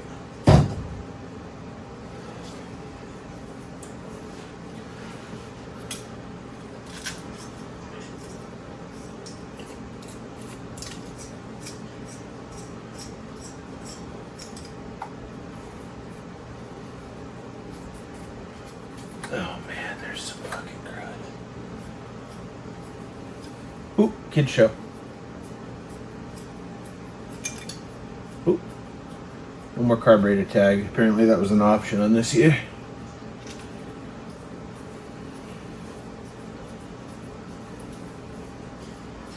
That carburetor stud looks like Dalton bought it from Pole Barn Garage. Goes straight through the oil pan to Asia.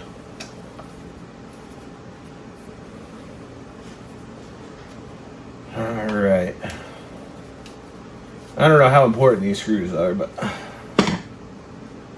they ought to be back in there. You know what I'm saying? You know what I mean, Vern? Alright, so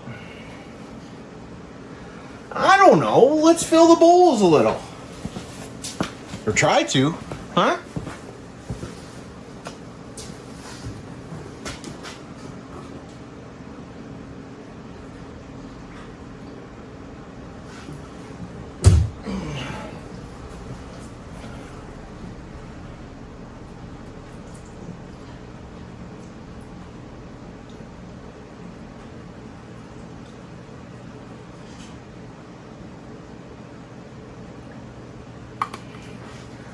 $95% of that did not go in the bowl. So.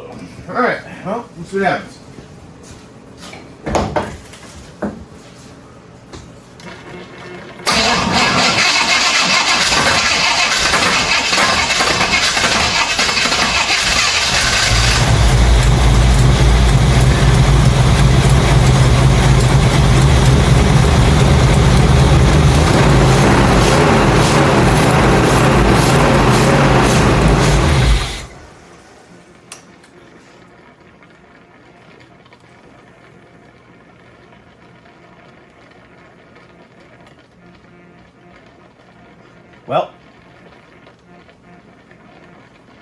She runs.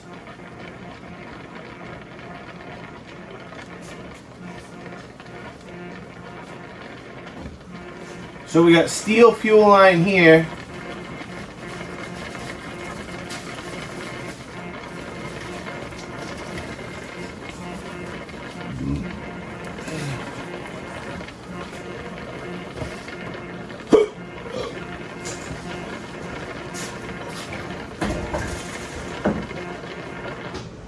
And a bunch of braid on a bunch of rubber line. So maybe I can get all this braid off? Ow. Dang it! Whose grandfather did this?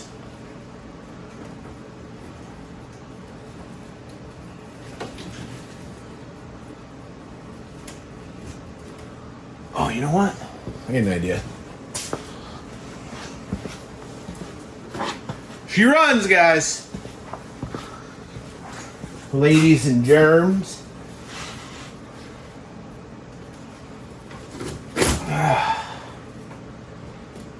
This stuff is freaking disgusting.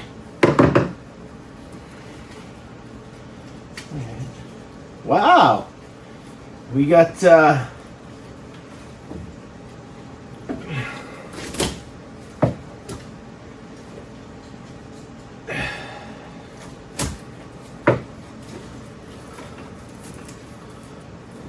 nickel, copper nickel fuel lines. That's cool, I suppose.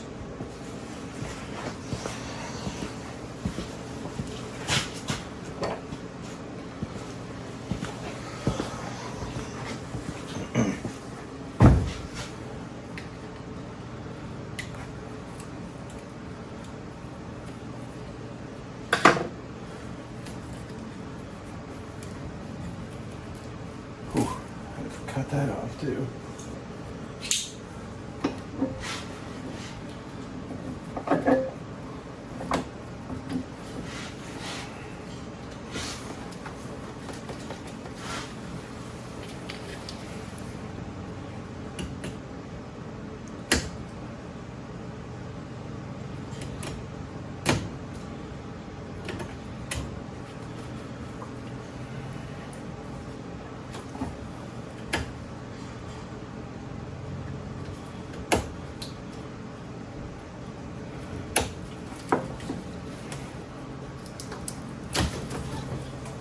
All right,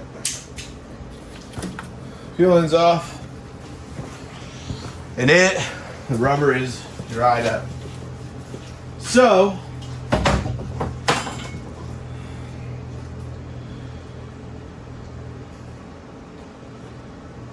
the other thing is, I'm assuming we need all this. So I am going to continue to use all this. I'm not going to use this.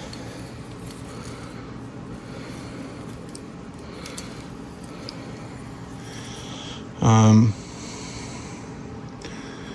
mean, I might use it temporarily, but I am going to use this regulator, and I'm going to use this gauge. But I'm going to pull all this apart off camera. I'm sure you don't want to see me fight with this for 4,556 hours.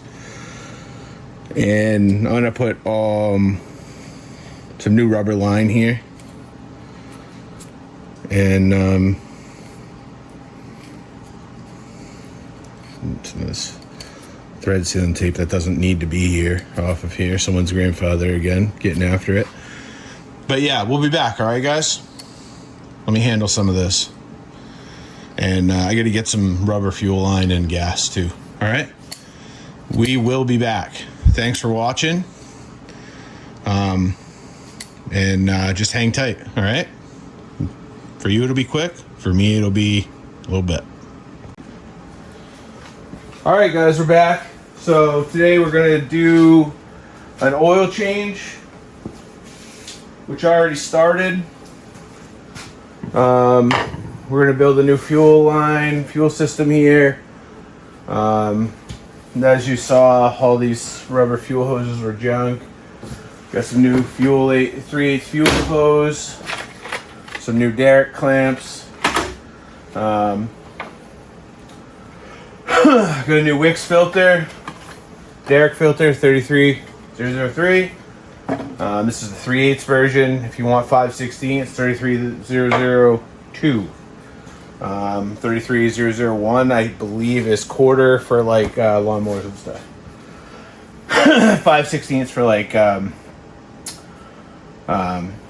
smaller engines, 4 cylinders, V6, stuff like that. So I already started the oil change. I drained it and cut the filter off. Man, was it stuck, and it is in a terrible spot to get to. Let me show you. Swing right over here. It's right there. Yes, it looks accessible, but it's facing the wrong way, the wrong way, the wrong way. And it was a Fram, and it was on there. Oh, man, it was on there for a minute. And I don't know who put it on there, but I wish I was as strong as them. So, after hemming and hawing with it forever, I cut it off. We got Valvoline VR1. The oil was milky that I got out of it. Like I said, water was pouring straight into this engine. So, I don't know how many years that was happening. I know it was uncovered when I bought it, but it had a car cover half on it. So, who knows? Let me grab a funnel real quick. We'll fill this thing with oil.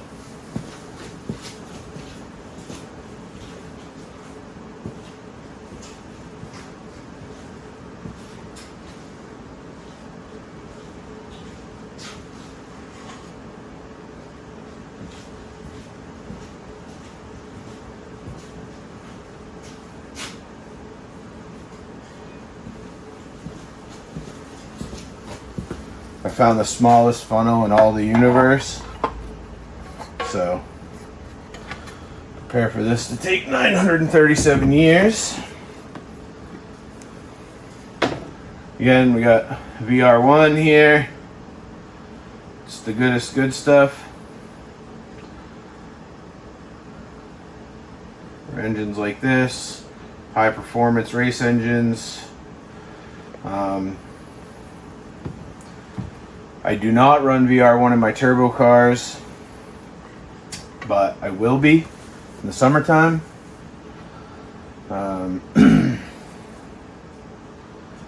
I'd say there'd be a better option for a funnel, but with the brake booster right here,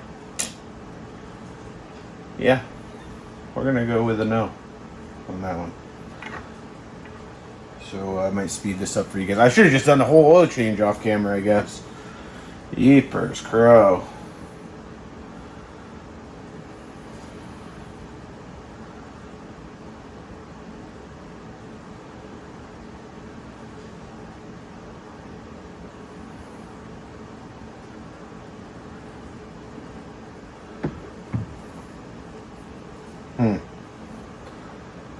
I must have a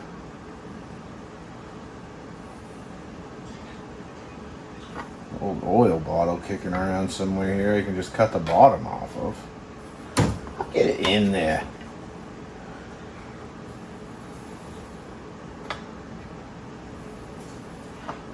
I should just fill it this way because I'm going to make a funnel and it's going to take just as long, but hold on. Alright, I made a funnel. Well, this water company made a funnel.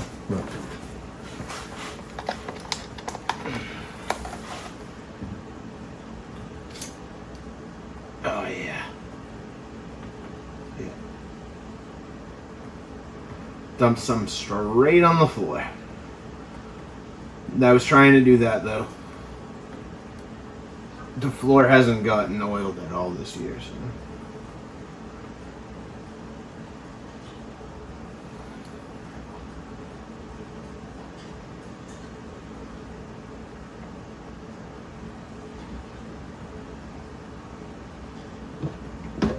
Alright.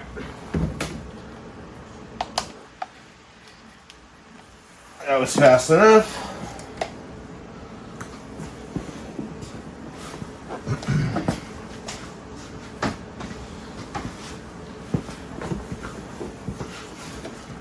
Nice jug to put the used oil in. And these are 5-quart too, by the way. Nice. There's some trash here. All right. Breather back on. See what we got. And that looks a lot better. All right. So, we need to start making a fuel system here.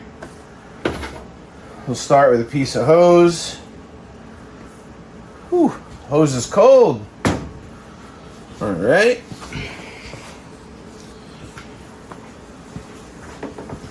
Get a derrick clamp. Don't know why I call these derrick clamps. I guess the first place I saw them.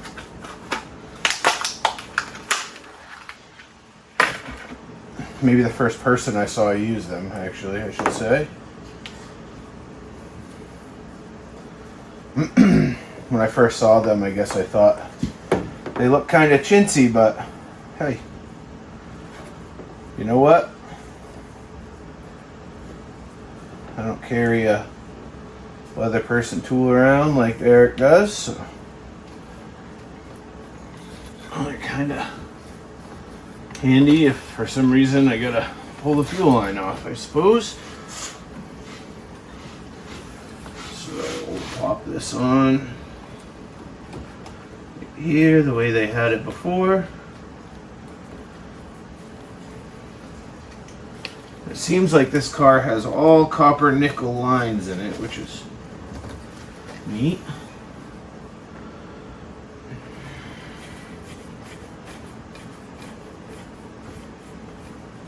So we got a clamp there. We move to this side. We're gonna add our regulator. 33003 filter.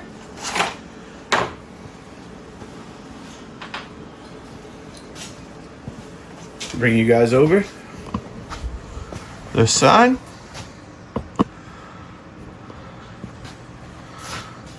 I don't want to be in the way of you. Here? Come on in a little. Closer here. That.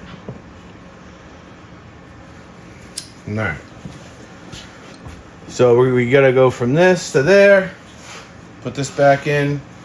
First things first. I literally just had the wrench. There it is.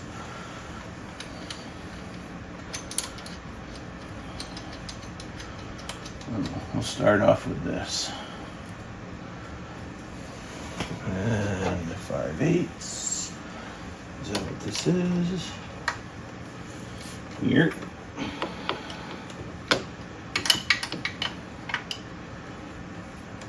I don't know who added AC to this car, but inconvenient. Boy, is it inconvenient. It is right up in the grill. And when I say grill, well, I don't mean the car's grill. Okay? Now, we got a Holley regulator here. Let's see. The part number on here? 34R6657B. Don't know if that's good or bad.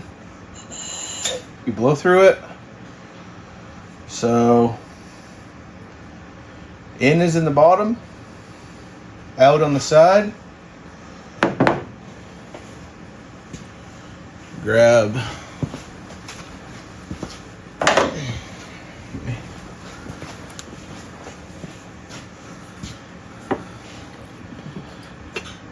special fuel line cutting apparatus.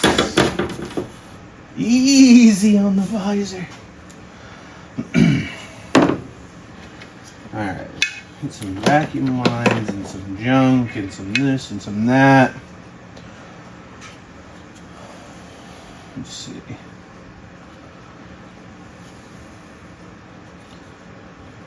Let's see, so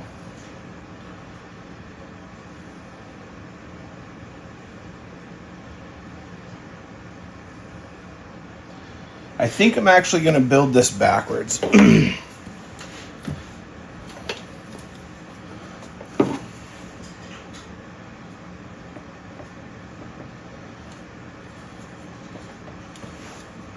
Alright, y'all. So, I really wish I didn't have all my good cutters in my service truck. That would be nice.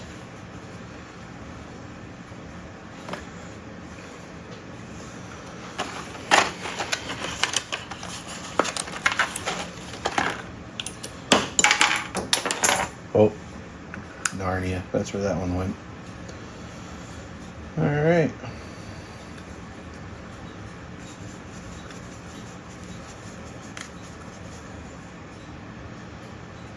Okay. We always want to try to get our clamps all facing the same way. Try to. The other thing I like to do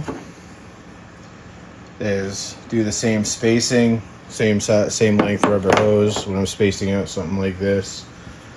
It's probably getting too particular, but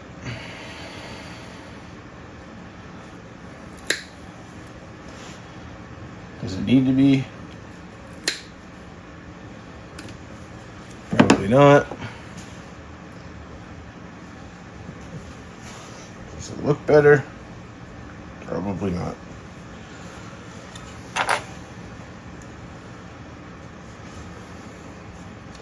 Just at least face your clamps all the same way, guys. All right. Try to tighten them all in the same location.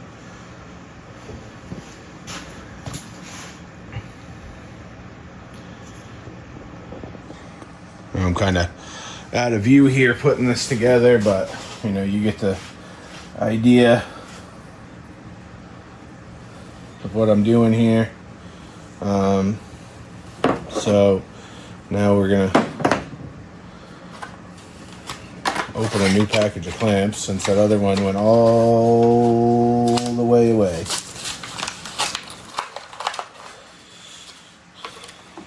Again, try to face them all the same way.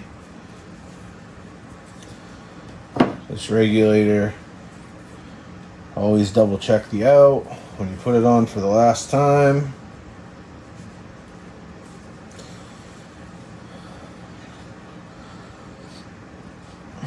Try to face everything the right way. Sorry, it's super cold in here if you can hear me sniffling. Alrighty. See? I mean, not professional, but... And yeah, these things, I mean... Shoot, I mean... You can turn them all so they match. I mean... They don't look the best. They're not any type of fashion statement or nothing, but you know what? On the side of the road, they'll be fairly easy to mess with if needed. So, all right. I'll try to ramrod this on there.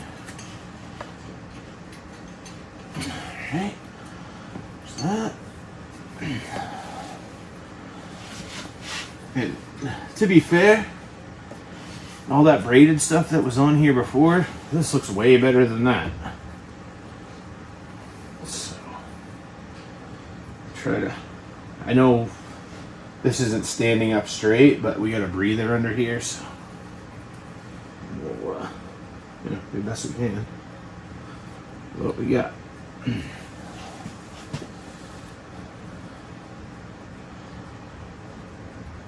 And then this will point just like that. Connect in on this. Right here. Straggler. Alright. Done with that. One more clamp.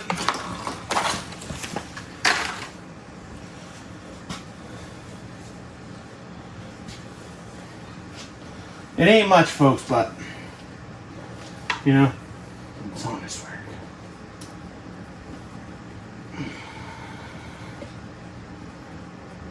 It's honest work.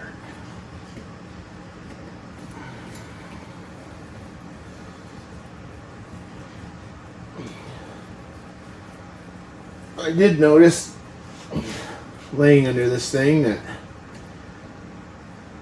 it has Flowmaster mufflers on it, and that is not honest work.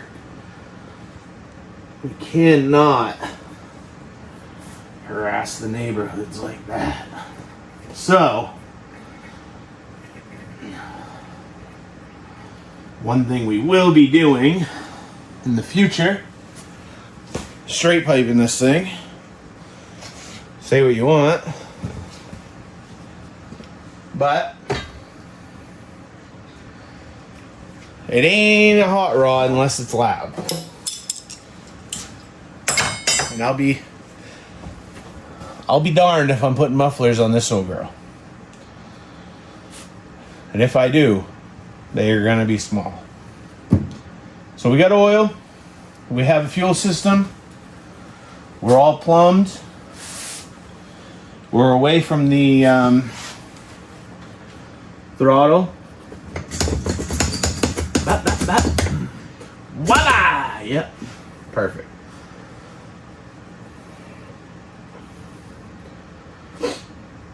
All right. The only thing we need now is gas. So I don't have. It's Christmas. Kids been riding the snowmobile all over the yard, using up all my gas. I'm gonna have to run down.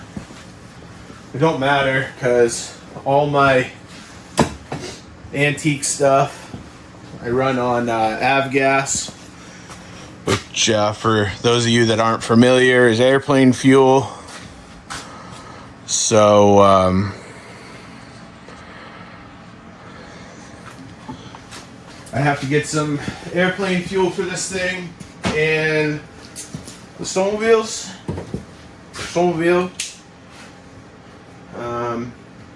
Clean up some of my mess here. Trash.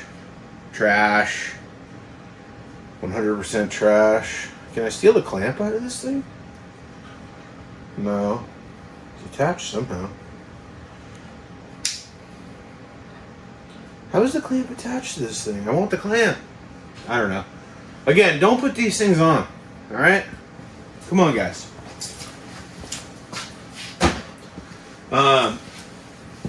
We will be changing out these radiator hoses probably to get rid of that stuff. I'll probably have the kids pull all these junk off. But I'm gonna get some fuel.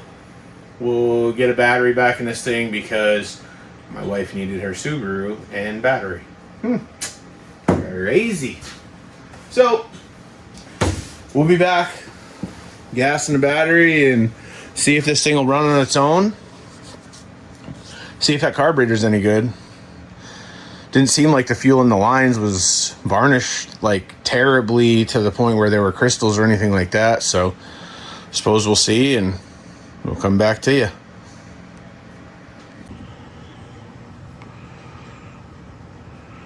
All right, guys, we're back. We got some gas in this thing.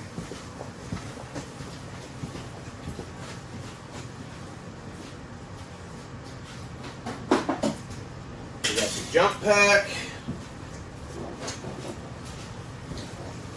See if we can't get this carburetor to fill up, the bowls to fill up, or anything. I'm gonna put the jump pack on.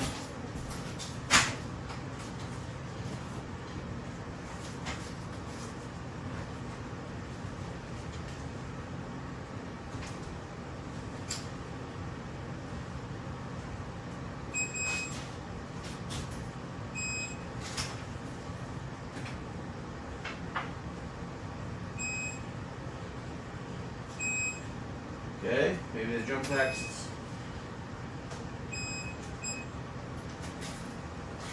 Alright, we got jump package. Turn the key on. See if we got fuel.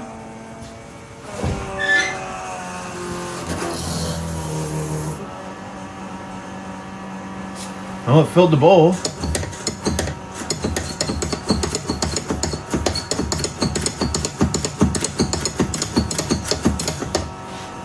We got fuel around the squirter. I don't know.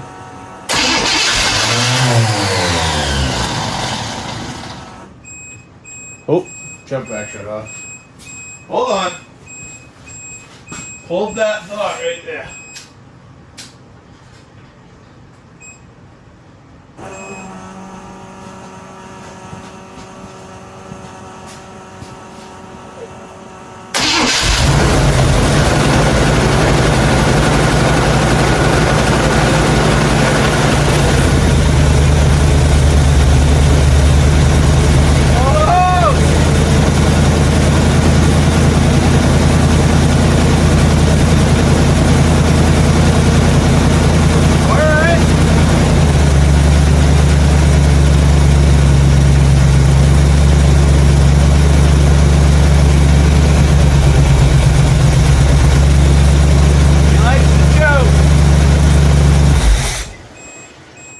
Alright, so it's not charging.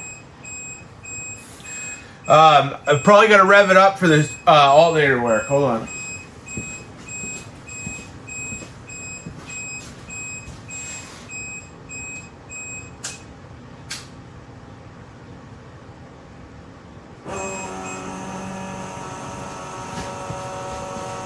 Well, I think it's a one-wire alternator and it wasn't working yet.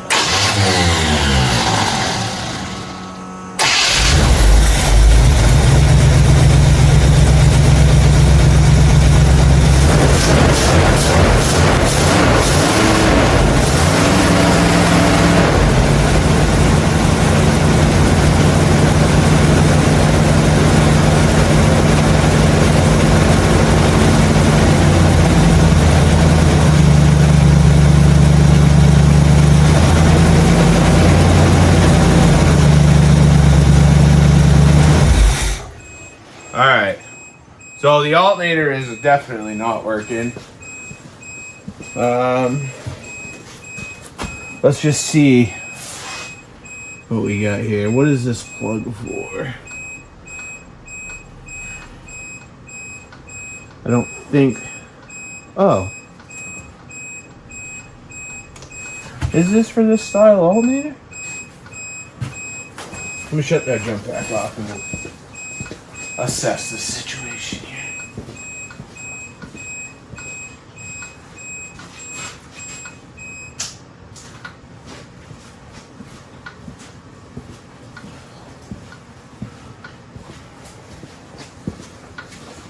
So we got a plug here, unplugged, with two terminals on it, and I was thinking that this was a one-wire alternator, but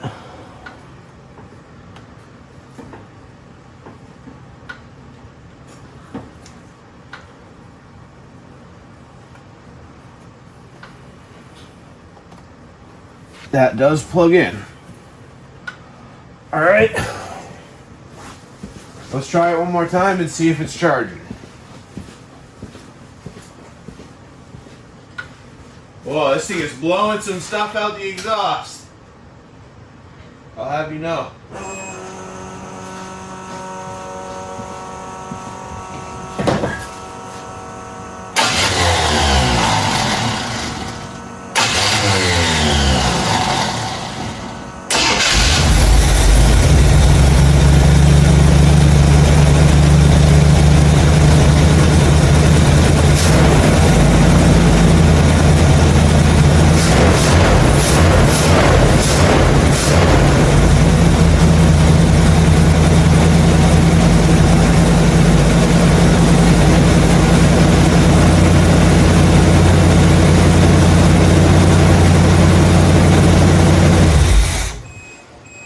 Alright, she's not charging. So we gotta switch it to a 1-wire alternator at the very least.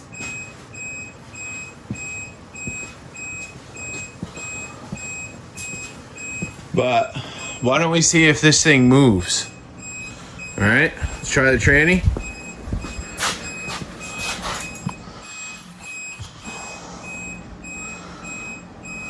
Check the fluid here.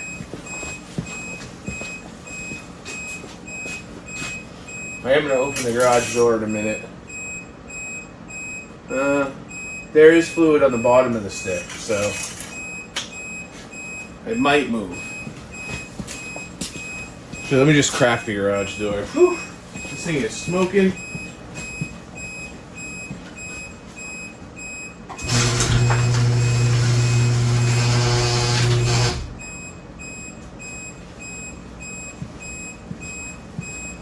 Smoking the dickens.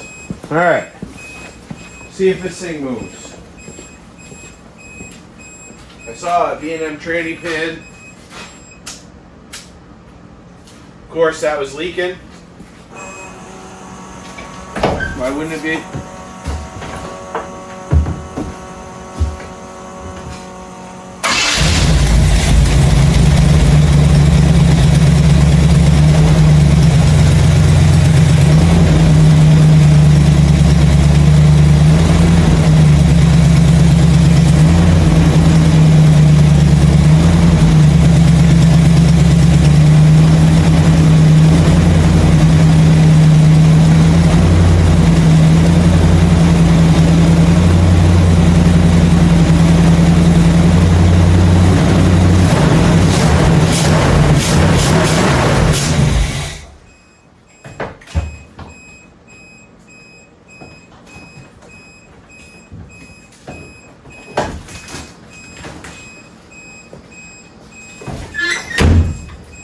Alright, folks, it moves. Did something right. Come check this out, though. Check out the amount of shit this thing is blowing out.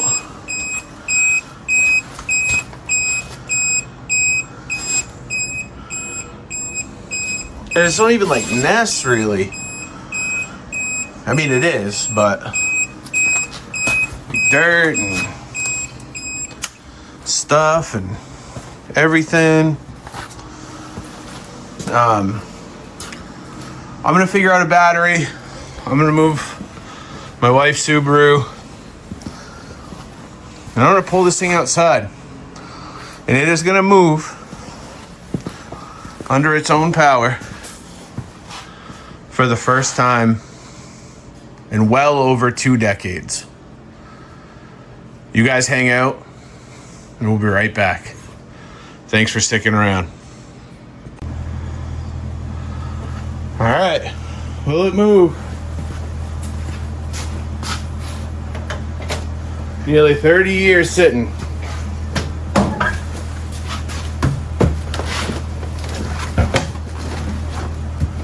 I don't know if I can get back out of this thing.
drives. And look at that pile of stuff out the exhaust, all of it.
Oh yeah.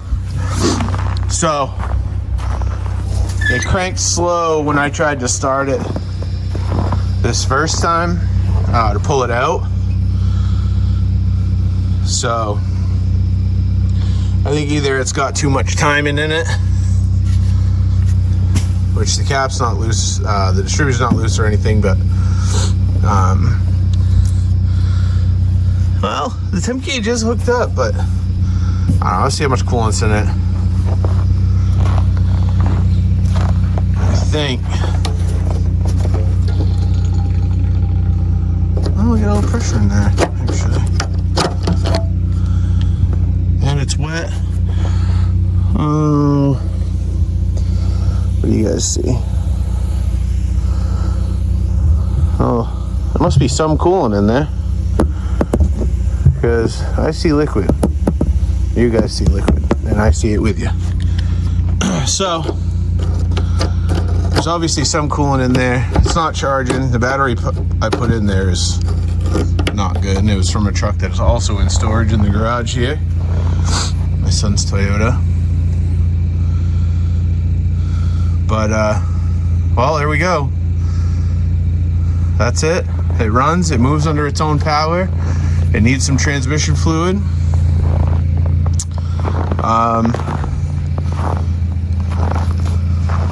It just needs a couple small things. We will do a part 2 video where we take this thing for a little cruise down the road, get the hood back on it, top off the fluids, get it idling down properly, maybe a couple other small things, check the lights and stuff like this. But this is going to be the end of part 1 video on the 48 Buick. Thanks for sticking around. If you made it this far, we got it unseized. It does run, it does move under its own power, it's got brakes, and it's got a fuel system. So this journey's been a little bit of a longer one. We got another video coming out on this Duramax over here, cheapest Duramax on the East Coast. We bought that this week. But I got to get this video edited and out to you guys. I haven't posted in a few weeks. Like I said, it's been a busy few weeks. Get it done, get it out. Like, comment, subscribe. Night Shift Motorsports, on to the next one. We will get a part 2 video on this. I am going to continue working on it this week, so part 2 will be out shortly. Thanks for sticking around, guys. We really appreciate it. We'll see you again shortly.